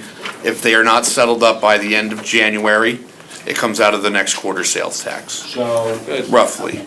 so does that mean from October to January, it comes out of the next quarter sales tax? So you have that, like, April, couple months to pay up. January, yeah. No, which quarters does it come out? It would come out, When would you take the money? it probably would come out of the second quarter's disbursement, so somewhere around April. Okay. And you notify the, So in actuality, we have, I mean, They have not settled. we all heard who do this. You get 2 municipalities that get, is there any interest charged on that money? Not that I'm aware of, but I'd have to look.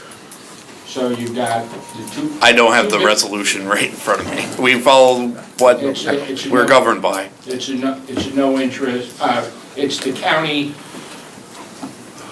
not getting benefit of its money, but yet waiting 6 months and having to intercept other funds. From what, yes, from what, That's right. Yeah, well, people, Albany and Colony, whatever. So everybody else is paying their bill timely. but the majority do. Like I said, I don't know exactly, I was going off of, this is All right. 8 months ago. All right, well, thank you, I understand. Poll watchers, question for Rachel on that. How much do you, budget- Inspectors or watchers? Oh, yeah, excuse me, inspectors. We have watchers, they have inspectors. Yeah. They're your problem, Remember not that, mine. I think I do. Or sometimes we're both, in some Oh, places. no, we have watchers. Inspectors, Yeah, I mean, you budget. 1,200 about, 1,200. approximately, 12 and change, yeah. How many do we actually get in the course of the year? How many vacancies are there?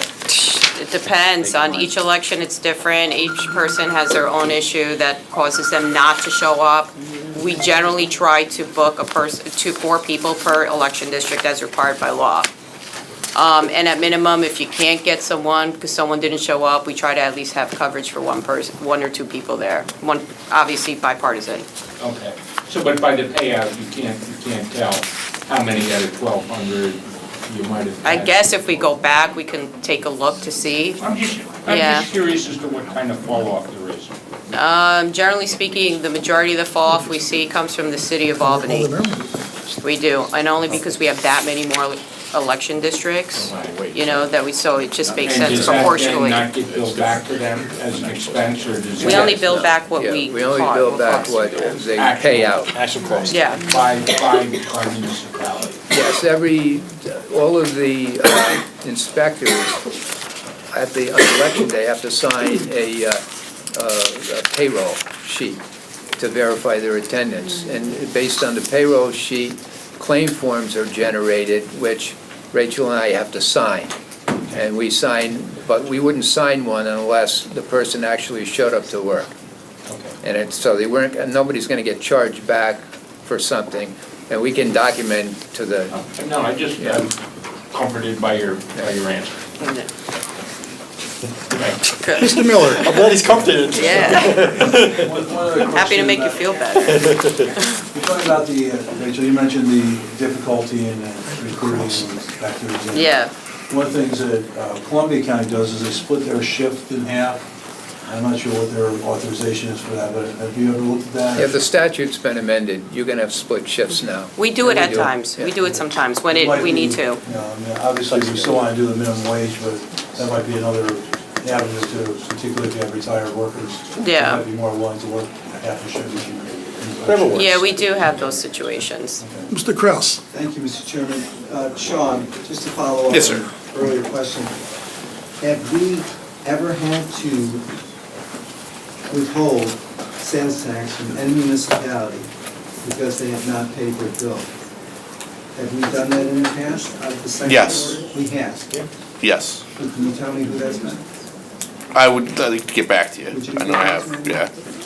I'll get you definites. Thank you. Mr. Signoracci, do you have a question? You're good? No. Mr. Cunningham, Mr. Chairman. Thank you.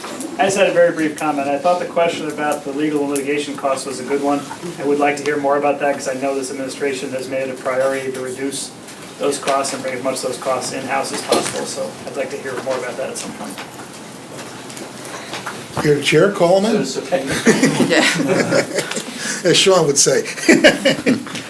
Any other questions for the Board of Elections?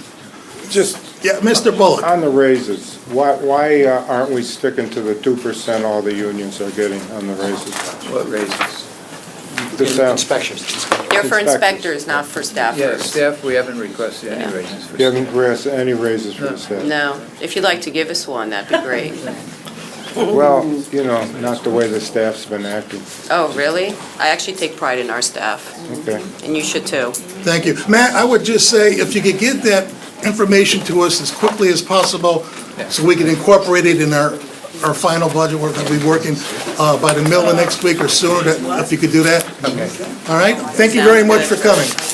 Thank you. Next one up is Crime Victims and Sexual Violence Center. Ms. Karen's here. Thank you for waiting. Page 97. You got people trying to cheat. How are you doing? I'm staying with you. I can't imagine.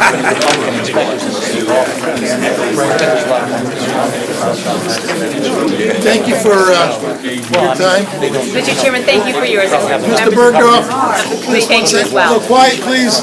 Chairman, the Commissioner is speaking. Thank you. Thank you so much. And I want to thank you for your support. The past year has been wonderful. We have seen a growth in a number of our programs and as well as our funding. So we're very excited at Crime Victims. We've had a substantial increase in our Office of Victim Services grant, which is our main grantor. We also have additional funding from the Division of Criminal Justice Services as well. So we're increased our grants. We are doing amazing work on college campuses as well as with our local elementary, middle, and high school, which we think is so critical in terms of changing the culture. We'd love to do some more work with our immigrant and refugee population. We have a new partnership with the DCYF on human trafficking, particularly around children, the commercial exploitation of children. And we would love to explore possibly serving women veterans around military sexual trauma. So we're just gung-ho to start 2018 with all systems running, and thank you for your support. Thank you for your good work. Thank you. Are there any questions from the committee? Mr. Kraus? One quick question. Sure. You mentioned in your summary of budget changes that you've been able to reduce the county share while expanding and improving vital services. Is that because you've increased grants? Yes. Yes. Do you see that as a continuing trend? Yes, I do. You do? Yes. That's great news. Yes, we've been very, very fortunate that we have, and I don't want to, we're on record. We're excited to spend all the grant monies that we're given in ways that are most cost-effective and efficient and best serve the citizens of Albany. Do most of those grants come from the state or the federal government? I would say they're split. I would say primarily, I think it's more like an 80-20 split, federal versus state. Thank you. Thank you, Mr. Chairman. Any other questions? Yeah, Mr. Chairman. Grimm? Yeah, is there anything we can, I love your energy, no wonder you get these grants. But is there anything we can do to help facilitate getting more grants for you? One of the biggest things, and you've already done it, is getting us in the charter. I think that really did change, I think, the perception of us on the state level. So you've done the work, so thank you. Okay, thanks. Thank you, Mr. Chairman. Chairman Clanahan? Thank you, Mr. Chair. Just want to say thank you to the director. The work your office is doing is absolutely tremendous. Just watching it grow over the years is incredible. Somewhat in response to Mr. Grimm's comments, you have done a tremendous job in increasing the grant opportunities and therefore increasing the breadth of services that the center provides. And it's been absolutely tremendous. I think this is one of the most important and most successful departments in county government. Thank you. My only slight criticism is that... There you go. But it's a good one.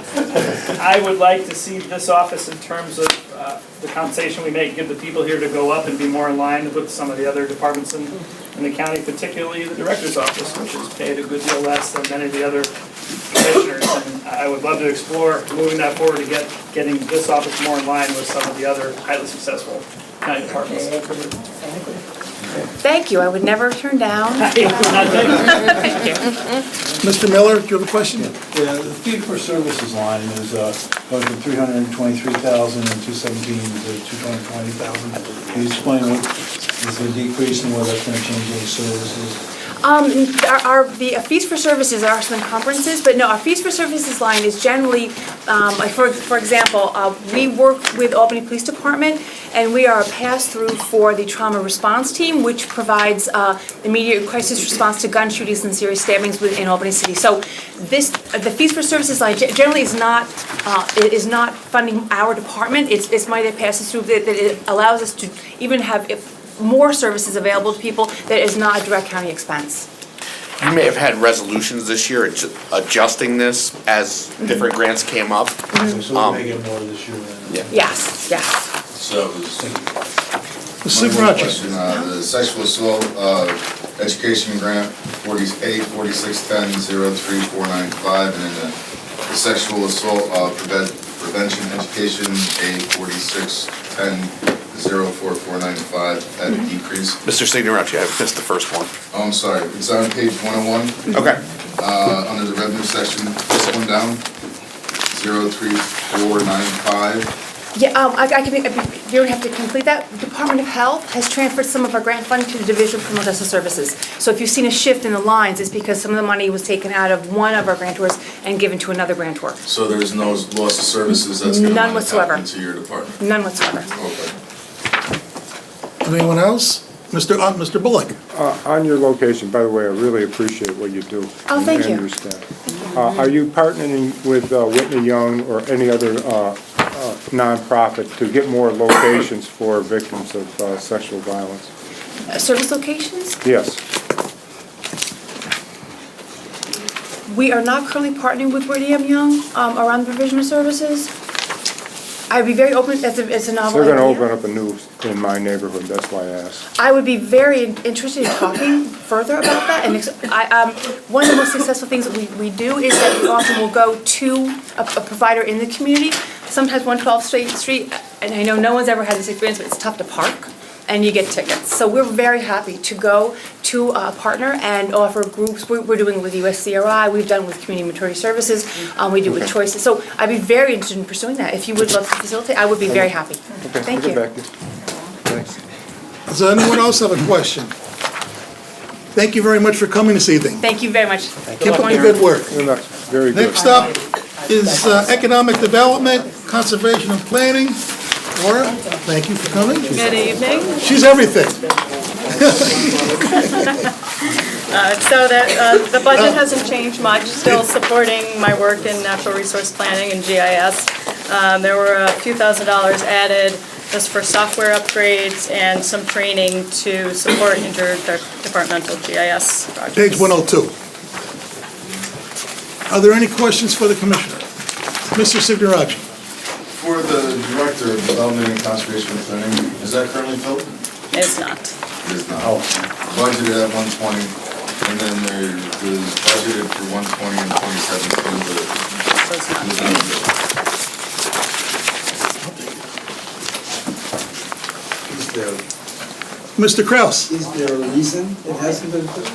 I'll defer. There's an ongoing search for someone. As you know, that the way that the needs that this county has, choosing the right person for that job is of the utmost importance. So that search has been going on how long? I believe all of this year. I believe it's been vacant at least since the beginning of the year. Mr. Chairman? Mr. Chairman, Here to hear. 16th Legislative District, where the, Sean, are we handcuffed by the fact that our charter has very stringent restrictions on our job description for that person? I haven't looked into it that much. It is very, there's a very finite description for that job, yes. Whether it restricts us or handcuffs us in a way, I don't know. I'm not the point person on the resumes that we do see come in. I can only go from, some maybe meetings that I've been sitting in on. I know that our department is economic development, conservation, and planning, which are three totally different aspects of economic development. And we have, most of the economic developers that I know around the state are more in the marketing field, and they also have a planning department that they work with. They're not one and the same. And I know that our charter states that the commissioner has to be a planner. Do you think that is person to be the top person? It may very well be. Like you said, marketing is a high degree of your success with economic development, being out there in the community. Not just marketing and business. Marketing and business, yes. And having that connected in the fields and being able to make those connections and applications and stuff of that nature using their planners like that, yes. If we were to loosen the requirements a little bit, while still getting qualified persons for the job, do you think we would open up our pool of applicants more? It's a definite possibility. Because I know we've been looking for 20 years and haven't found it. I didn't know it was that long, sir.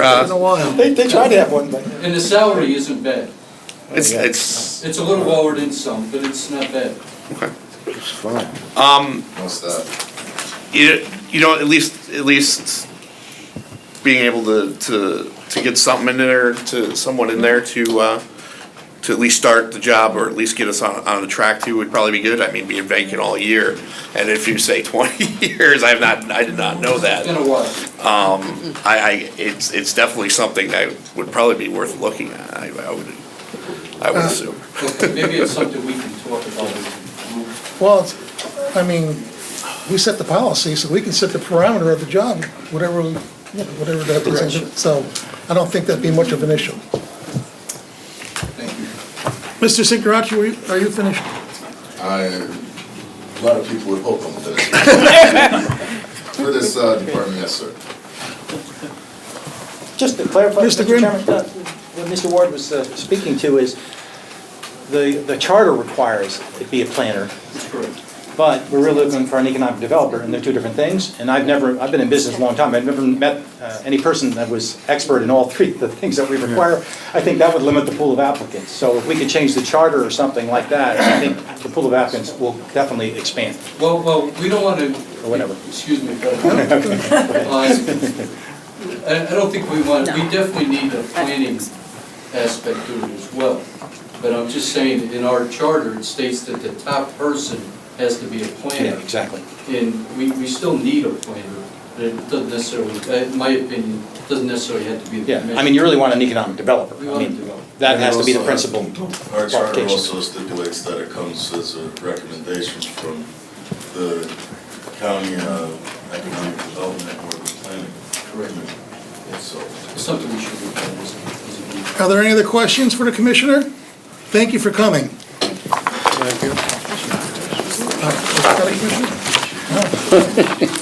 I just gave her a promotion. If she was, she wouldn't be having this problem. She's a senior. Next up is the Health Department. Dr. Whalen, thank you for coming.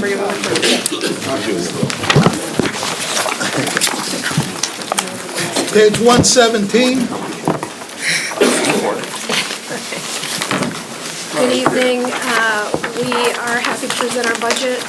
We think this year there have been minimal increases in terms of financial changes. The budget does include a 2% union and non-union pay increase, which accounts for the bulk of our change. In terms of positions, we are requesting that one position that was previously funded as part-time be made full-time position. This position is going to be designated to working with response around opiates. And as you may be aware, this is something that we have been doing quite a lot of work on without personnel to support it. Are there any questions for the doctor? Mr. Sigarachi. Page 122, line 410, or, yeah, sorry, A, 4010, 19, I'm sorry, 4010, 12, 207, 002, 40067. Medical social worker. The medical social worker, being increased from 31 to 52. Yes. Yeah. That's the position I just discussed. That's the position you just Yes, discussed, it- that's currently vacant, Yes, it's currently vacant. and it's a part-time position going full-time. That's what we're requesting. Mr. Berghoff. Out of my own naivete, what is an associate sanitarian? Thank you. Okay. Thank you. Well, I feel much better now. Let's take a guess. So the sanitarian positions are part of our environmental health staff, and they are the staff that are involved in inspections of local restaurants, of pools, so they're from environmental health staff. Thank you very much. Are there any other questions? I'm sorry, Mr. Thank you. Mr. Kennedy? Hi, Doctor. Hi. Quick question. The Toxic-Free Toy Act is now in enforcement since yesterday, I guess. That's Can you correct. tell us briefly what the plan is for that in terms of the budget and where in the budget the allocations are for going forward next year? Sure. So at this point, we have hired personnel that are going to be overseeing this program. And we also have come up with a contract for an agency that will be providing testing for the toys. We have educated our local retailers. We have provided them with written information, and we plan to start going out to collect toys which will subsequently be tested and enforced according to the regulations. Okay. You said personnel. How many folks do you have working on this? We currently have one, but it's not, I don't believe she's entirely FTE. I think it might be 0.8 of an FTE. Is that correct? She's funded, I think she does some other things associated with our environmental health, but she primarily oversees it.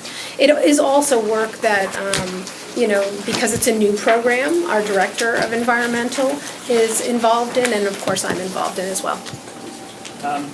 Who is the testing agency you're contracting with?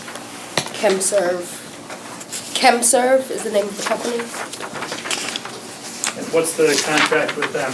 What's the expectation of the contract with them? They will test up to 10 toys a quarter. 10 toys a quarter. How much is that contract worth? Not to exceed, I believe, 19,000. Okay, we think testing 10 a quarter will be sufficient? That's the regulation, I believe. I think it's a good start. Mr. Miller?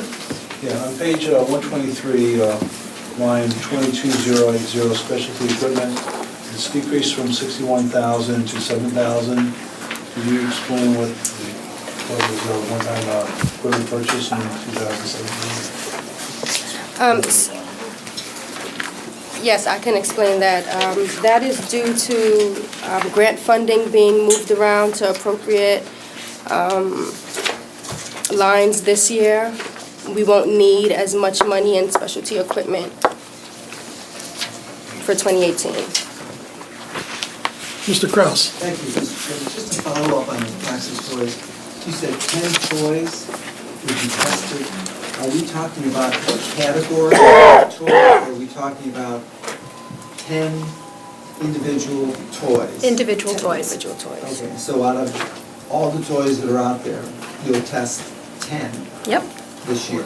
No, 10 per quarter. Per quarter. Per quarter, 10 per quarter. Yep. 40 per year for all the stores and outlets and everything. Well, I think you see it's quite costly. Oh, yes, yes. So, yes. I want to get my arms around Yeah. it. So who makes the decision as to where you go That's a good to question. test the toy?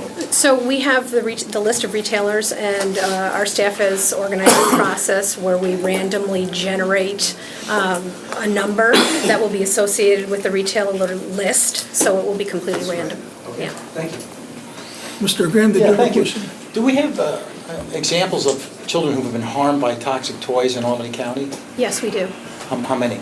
So I can't give you a number off the top of my head, but I can tell you there's a recent investigation where our lead staff went and investigated a child with high lead levels, did an assessment of the home, and didn't find any risk. Then found there was a toy that the child had played with that we brought back to the health department and tested, and it was positive for lead. So that's where you'd start, I would imagine, those kind of toys. That's right. Yeah, okay. Mr. Signoracci? Quick question, 124, fees for service line, A 4010 44046. Fees for service have decreased about $500,000. Just curious why. So that 1 million in the 2017 adjusted includes a little over 500,000 in encumbrances from 2016. So far today we have used around 400,000 of that. So our actual fees for service for 2018 is around $75,000 less than our 2017 adopted. That 1 million includes encumbrances. So are you going to be encumbrance any additional? We'll see at the end of the See year. at the end of the year? Are there any other questions? Mr. Bullock? Now, on the compliance for styrofoam, we still have that local law and act of firms that are large. Has there been much activity? Is people complying? People are complying. Mr. Miller? Your total spending for the year is down about $600,000, while the revenue only decreased $160,000. Is that because you have grants and things coming in? I'm sorry, I didn't hear that. The spending, your budgeted spending is down $600,000 from last year, adjusted budget, total appropriations. However, your revenue hasn't decreased anywhere near that, so is there some explanation for what's causing that? We did get newer grant funding. There was one breast-friendly community grant that we received, and we also did receive a bump in our PNAP grant, which is a HIV partner notification grant, and we also received a little bump in our drinking water protection grant. I think the biggest decrease was in this fees for services line here, went from $1,088,000 down to $526,000 in your spending.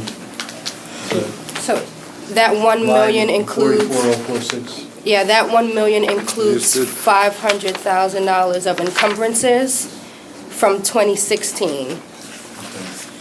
So it's basically bringing back down line. Are there any other questions? The overtime, you were running around 30, last year 30, this year 32,000, next year 10,000. Right, so part of that is with the work that we've done this year to support accreditation, public health accreditation. We had some staff that was doing some additional work.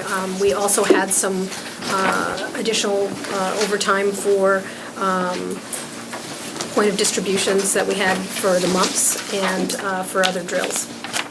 We don't anticipate that's going to go on. The bulk of that work, certainly around accreditation, has been completed.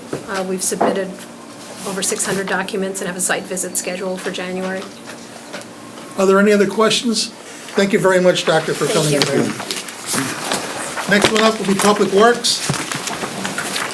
Lisa, how are you?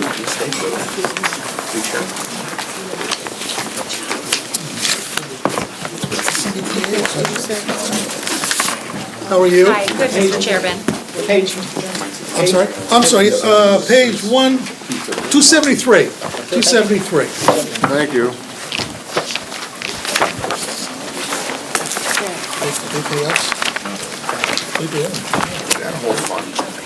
Yeah, Commissioners on 277. yeah. You have the Hello, floor. Mr. Chairman. I believe the budget I submitted is a fair and accurate forecast of DPW's needs for 2018. I'm open for questions. Thank you.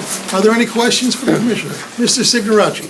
Quick question, equipment, page 281, 281.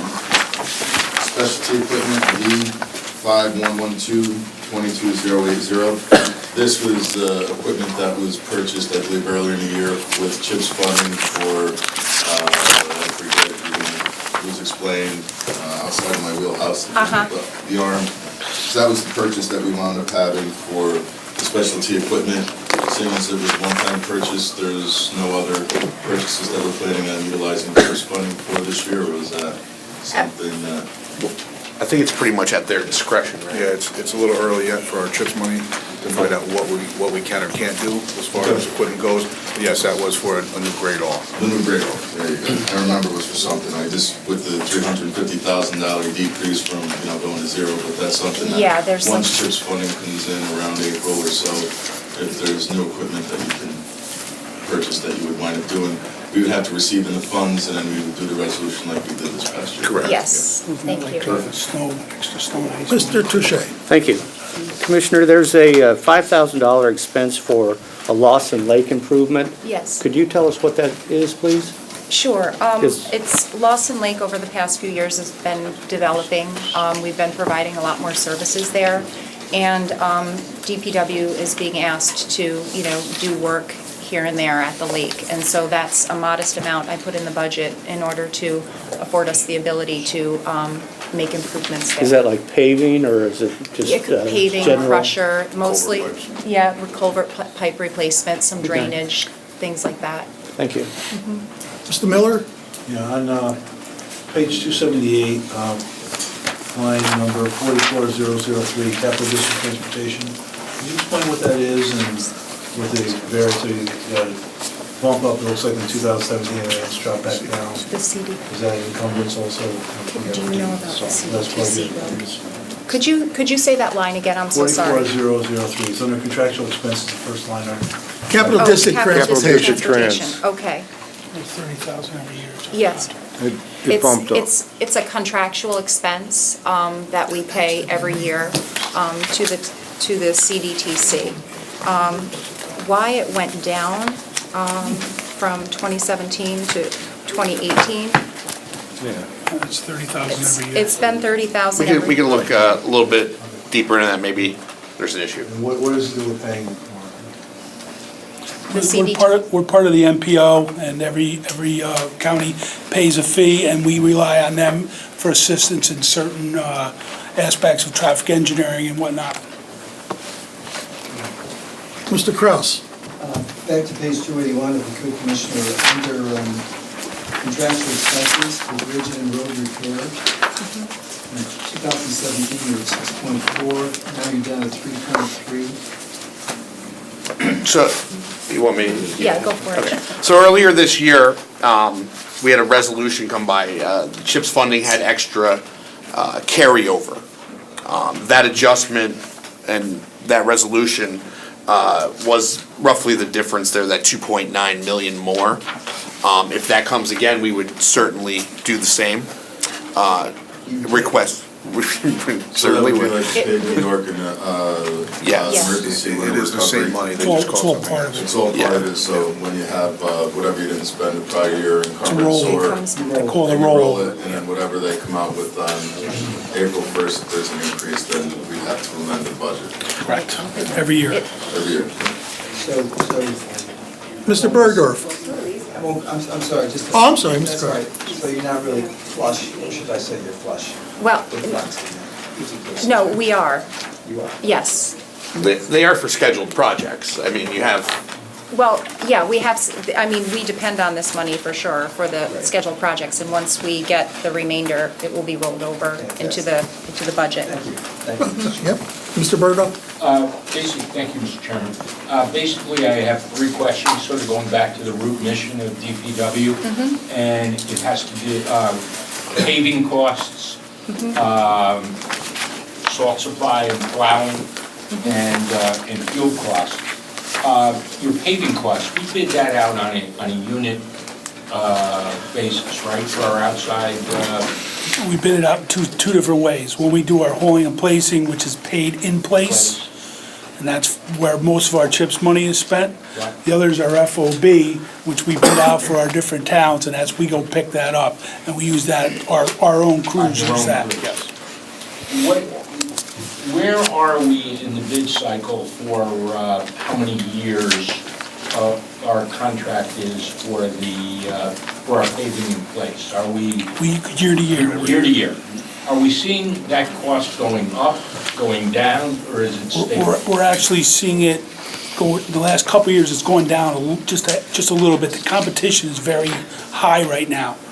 So we're the beneficiary of that. Okay. So our price for in-place paving is really good right now, and we're taking full advantage.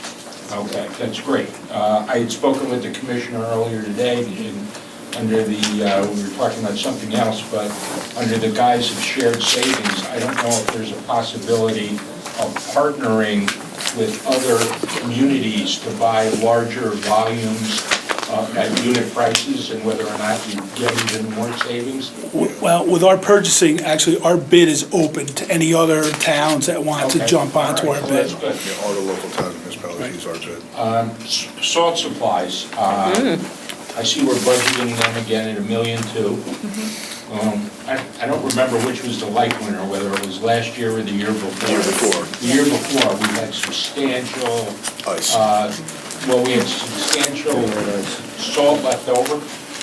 That would be the year before last year. Yeah. Salt left over. So Unfortunately, this past year, we had a what lot of does the salt. inventory look like now? Right now, we have about 500 ton in each division. We've used our money at this point, so we're keeping our fingers crossed that we make it through Christmas without having to make any major purchases and salt. Okay, so the $1.2 million, hopefully, you've got yourself covered through the end of the year. We So hope, it's a full yes. year's budgeting. Correct. Which can handle almost any kind of weather situation. Yes, we did have Winter Storm Stella and that storm after that as well. That Okay. kind of surprised And us. the last question is I see you're budgeting about the same for fuel, $173,000. Yes. You see a stable fuel market, or have we bought futures, and do we have a contract for fuel in place? Yes, yes, and yes. We do see it stable. We have changed an awful lot of operations as far as unnecessary miles on some of the larger trucks, so our fuel consumption is going to go down dramatically. We hope. Mr. Miller, do you have a question? Yeah, I just want to get That's part of the rail trail that you're paving. Has that been done yet, or? It has not. Is that in the budget? Because I noticed you put a separate line for Lawson Lake, but It's part of your Yes, capital plan. it's in our capital budget, in the back, yes. Okay, so that. Ms. Bland? Okay. I notice on page 278, where it says a personnel services individual has a clerk typist 3, and in 2016, the salary, or the amount expended, it says was $44,814, okay, and now it's zeroed out. But when I go over to page 277, and I look at a clerk typist 3, the salary is $22,000. And the Yeah. clerk typist 2 is $39,000. I believe the clerk typist 3 is a part-time position. Oh, part-time. Okay. On page 277, so that's the difference in And the other the clerk salary. typist was transferred to recreation. So the position still exists. Yeah, Oh, okay. All right. All right, so that's part-time. yes. All right, thank you. Can we get the clerk typist rate with the PT after that In the budget book. the budget book? Yeah, I think that should be something that, would you like a memo? I think it's a different line item if we do that. Oh, so because like up above where you have PT and then you have the clerk typist? Yeah, it would have to be probably 16233 maybe, would be clerk typist 3 part-time. It's gonna be a different line item, Different line item. So if you're just requesting not- that. You can just identify it in the description, can't you? Possibly. A lot easier. PP. Anything else, Mr. I'd have to check the Signorachi? state codes, just to make sure that it doesn't conflict with that. Anyone else? Any questions? Mr. Grimm? Mr. Chairman, thank you. I noticed that one of your accomplishments of 2017 was the design of the Weaver Road Bridge, and that one of your 2018 plans is to construct it. Can you, if you don't have, off your top of your head, you can get back to me, but can you tell me what the precise situation is with that bridge right now? Yeah, the bridge right now is, Andy Bell is our design consultant, and we're waiting to get back final plans from Andy, and once we approve the plans, we'll be putting it out to bid probably February or March and start construction in May or June. And so if all goes well, then it can We're be gonna replace, constructed. basically, we're gonna replace the deck. The deck is one of those pre-stressed concrete beam decks. Yep. So have nothing but problems with. Yep. We're gonna tear the deck off, we're gonna put actual steel and concrete bridge back. We're gonna dress up the abutments, and then we're going to, So it's likely the construction would begin when roughly? if everything goes well, May or June. And then how long would it take? Should only take 3 or 4 months max. Okay, so maybe at the end of next year, they'll have a new Oh, bridge. definitely. All right, thank you very much. Mr. Bullock? On your mechanics, do you do all the mechanical in-house As far as the design work, repair of trucks? Yes, Trucks mainly. with a lot of updates, almost all of our mechanical is done in-house now. We send out very little. Spring repair, diagnostic equipment, alignment, that all comes, all New York State inspections, everything is done in-house now. Do you take any of the other county fleet besides your own in to repair? On occasion, we do. We actually work with some local towns as well on some of the specialty equipment, some of the diagnostic equipment, some of the alignment. You're doing the school district, aren't you? I think he does. We do work a little with the school district right now. Are there any other questions? Thank you for coming. Thank you. thank you. By the way, they did a Next one up will be fantastic job with the probation. home bus. Yeah, that would be perfect. They just Rick did it. Connors? They did all the springs all the way around. Page 159. 159. I'm a fan. Uh-oh.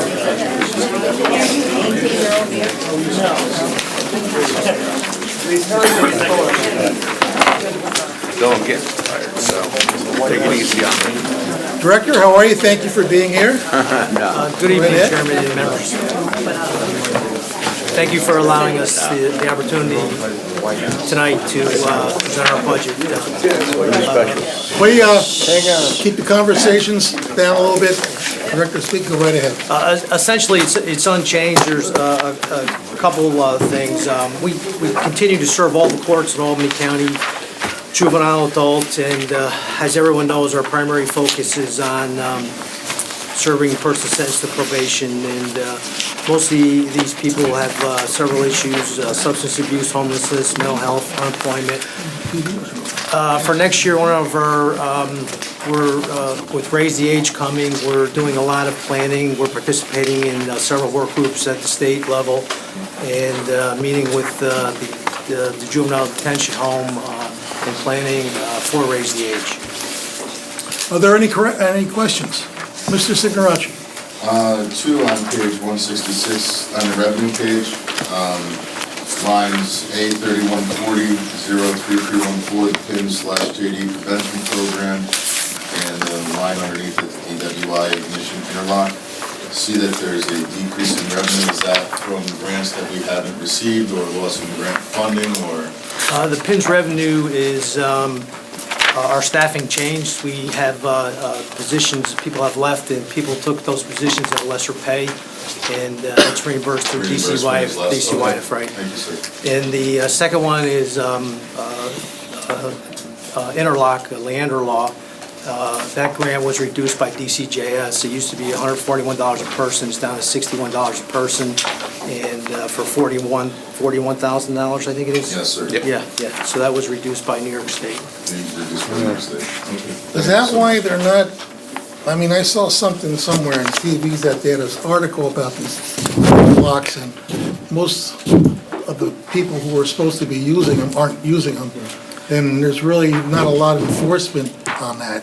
Is that because it was cut, your funding was cut? No, it's an issue statewide, and the percentage of people that install it is lower than anticipated. There are a couple of reasons why. Some of the people that are counted in that group cannot drive anyway. They're revoked, and they would not drive, and they were not counted. But one of the main issues is the law itself, Leander Law, definition of ownership. When someone is convicted of DWI, if they own any type of vehicle, if they transfer it to a relative or any other family, they do not have to have it installed.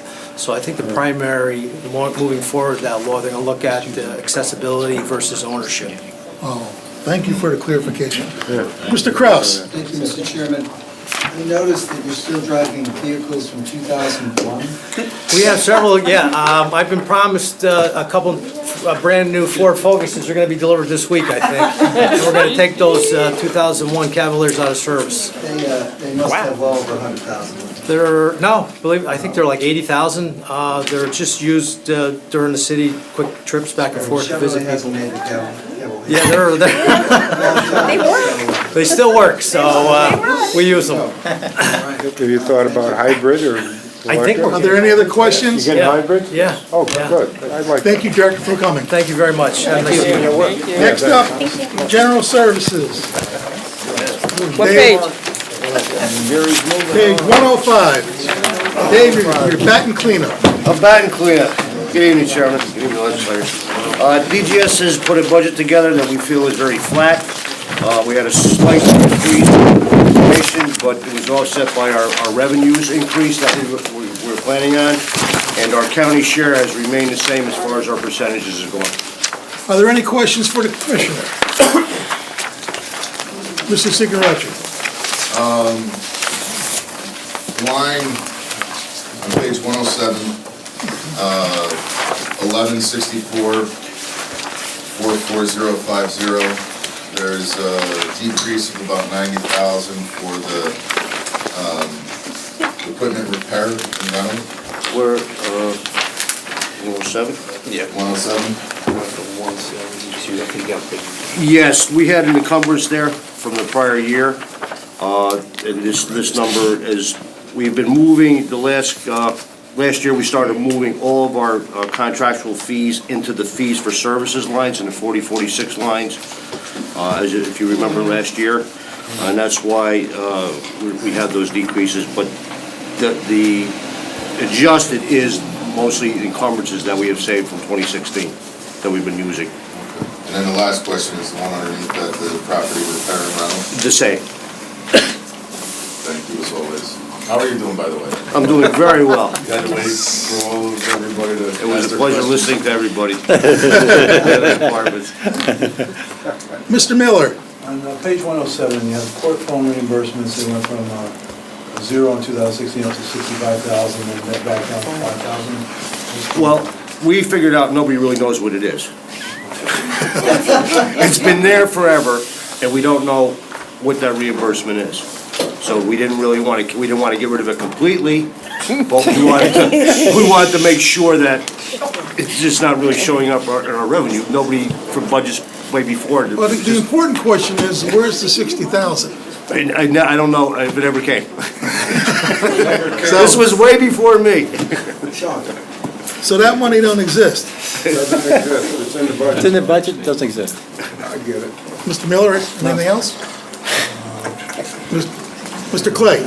Just a quick question, Commissioner. I'm not killing you, I'm telling you the truth. I'm telling you the truth. I know, we talked about, but I mean, you're killing me. You gotta stick to the script when he's only showing.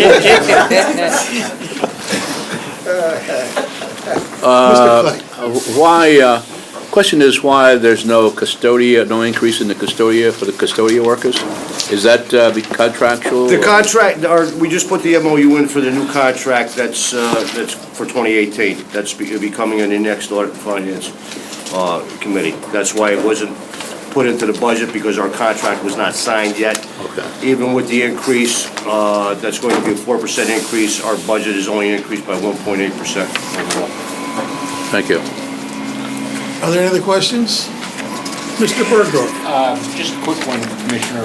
We had this discussion when we talked about replacing the boiler at the Judicial Center. Yes. We talked about preventative maintenance contracts and service contracts. Yes. And I see an entire list of different contracts that you have here. Do you feel that we, in this budget, sort of adequately protect our infrastructure on a preventative maintenance basis? Yes, we do. We have our elevator maintenance, we have our HVAC. We put that out bid, usually goes out to bid every 3 to 5 years. We just did a new bid, I think it was last year. We covered a lot of stuff that we felt that we were missing in it. And I think we have a good plan keeping our HVAC systems. Okay, but even building by building, boiler by boiler? Building by building, boiler by boiler. Okay. Can you explain why the parking garage revenue was down? On page 110, it was 389,000, it's going to 356,000. I thought the garage was full all the time. That may have been I believe that when we get our fees, sometimes we don't get them until after the quarter. When we get, so it's like a lag almost, so it's hard to really say really what it comes in at. So you might get your fourth quarter in the first quarter of 2018. Is that the amount that we charge the employees, or is that, is the civic centers underneath? Yeah, this is parking garage fees, I think is considered private, with the private garages that we get. SMG, what they bring in through the parking garage. Also the civic center, that's what they charge. There's a lot of different aspects to that charge there. That's what they charge us?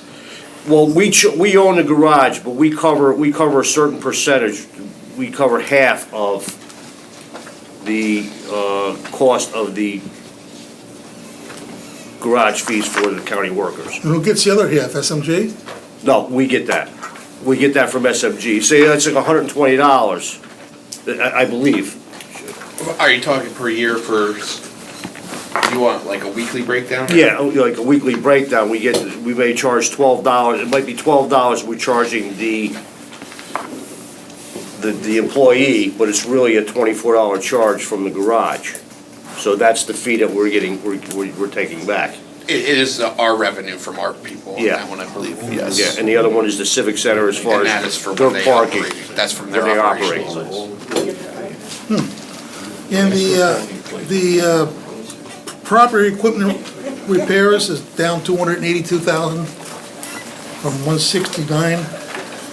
That is, That's, what page would that be? 1620? yeah, that'd be page 112, your line A1620, 4407. Again, that is due to the encumbrances that we have. We carry over from 15 to 16. That's encumbered money that's in there. This is what we feel we need with the encumbered money that we're gonna be sitting with from 2017. So other government real property rentals has declined too. So are we, where would that revenue not be coming from? On page 112, 1620, 2004, 12.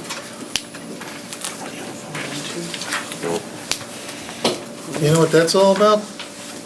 Oh, two. What, could I please have that, just the line one more time? Yeah, sir? 1620, 2024. Oh, yeah. The 54,000? Yeah, the 59. 70. Oh, it's page 113. It could be lag payments again. It could be. It could be lag payments again, from the quarters. All right.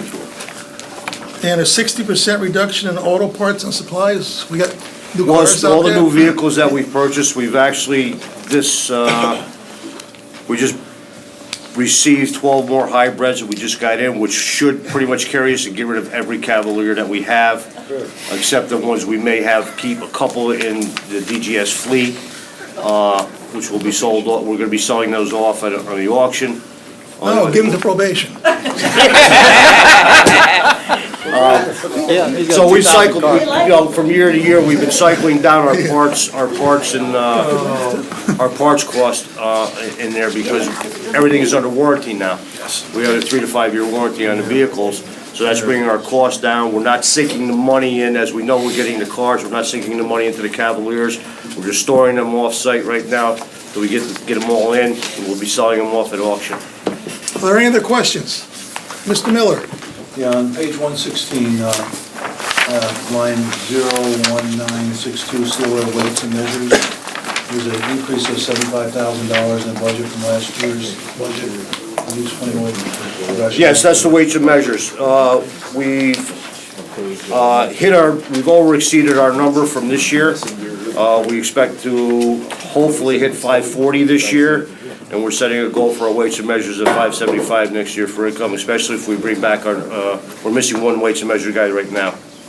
So they've been out there, hustling and doing the job that they're supposed to do. Would this be attributable to local laws that this legislative body wants bestowing on the? No, this is really, they check weights, they check measurements, they make sure you're getting the right amount of gallons and the right amount of ounces. A lot of the companies decide that they'll buy the bigger waivers in order for them not to be fined. They just buy a bulk waiver on a certain product item, and our guys have been really doing a great job out there. Mr. Kraus? Thank you. Yeah. Thank you, Mr. Chairman. David, as far as the projected work at the nursing home that the sheriff is talking about. Yes. Hours, your involvement in that would be? Our involvement in that is when the tower's abandoned, we plan on taking over the second and third floor and renovating those in through a bond, with the bond money, and converting those into other office space for other county workers to utilize those other floors. Any time frame for that? The time frame is really when they empty out the towers. I mean, depending on how quickly the renovations go. these other done. I don't think we'll have too much work to do there because most of them are rooms right now. So really, it's just really a lot of data work, some flooring, and some electrical work in there. I mean, we're not going to be pulling down walls. We're not going to be doing all this other stuff in there. So be very minimalist and try to get these people moved in there quickly. Thank you. Thank you, Mr. Chairman. Mr. Touche? Thank you. Mr. Commissioner, to get back to the parking garage fees, so the parking garage fees, 1720, that's what county employees pay to park in the garage? That's their half. That's their half of their, like I said, if it's $24 a week to park in there, the county, as a benefit to the county, covers $12, whatever it is, $13. So, and they cover the other money, so that comes back to us in theirs. Okay. Do all employees pay the same, or is there a sliding scale or something? All employees pay the same. Different garages have different rates, different lots have different rates. And some of that is all union negotiated, correct? Yes. Anyone else? Mr. Chairman Clanahan? Mr. Sigarachi reminded me, Weights and Measures is enforcing the microbeads local law. Is there anything in the budget about that, or anything you can tell us about how the enforcement of that is going? I don't believe that is really, they check when they're there, I believe, but I don't think it's really separate for anything that they do. You know what I mean? They might be there checking other products, they'll pick up products, look for the microbeads there, and that's where it takes place. But as far as any more cost to us, it's really no more cost to us to do it. Have they found any? Have they cited anyone? What's that? Have they found any? Have they cited any? I do not believe so. I will check and get back to you. I will talk to Weights and Measures. Okay, and this budget should be sufficient to continue to enforce that? Yes, yes. Any other questions? Mr. Grimm? Thank you, Mr. Chairman. I was wondering, all this construction, Dave, is this affecting us at all financially at all? For example, maybe it's taking up parking spaces, or I don't know what the other consequences might be, but what is the impact of construction vis-à-vis our finances? Anything? I don't believe, as far as parking goes, we haven't lost anything in any of the parking garages. We haven't lost Spruce Street. I mean, you know, our lots, has no impact on any of the construction. Okay. Anyone else have a question? Thank you for coming. Thank you. Thank you, everyone, for your time tonight. See you Wednesday, November 8th at 5:30.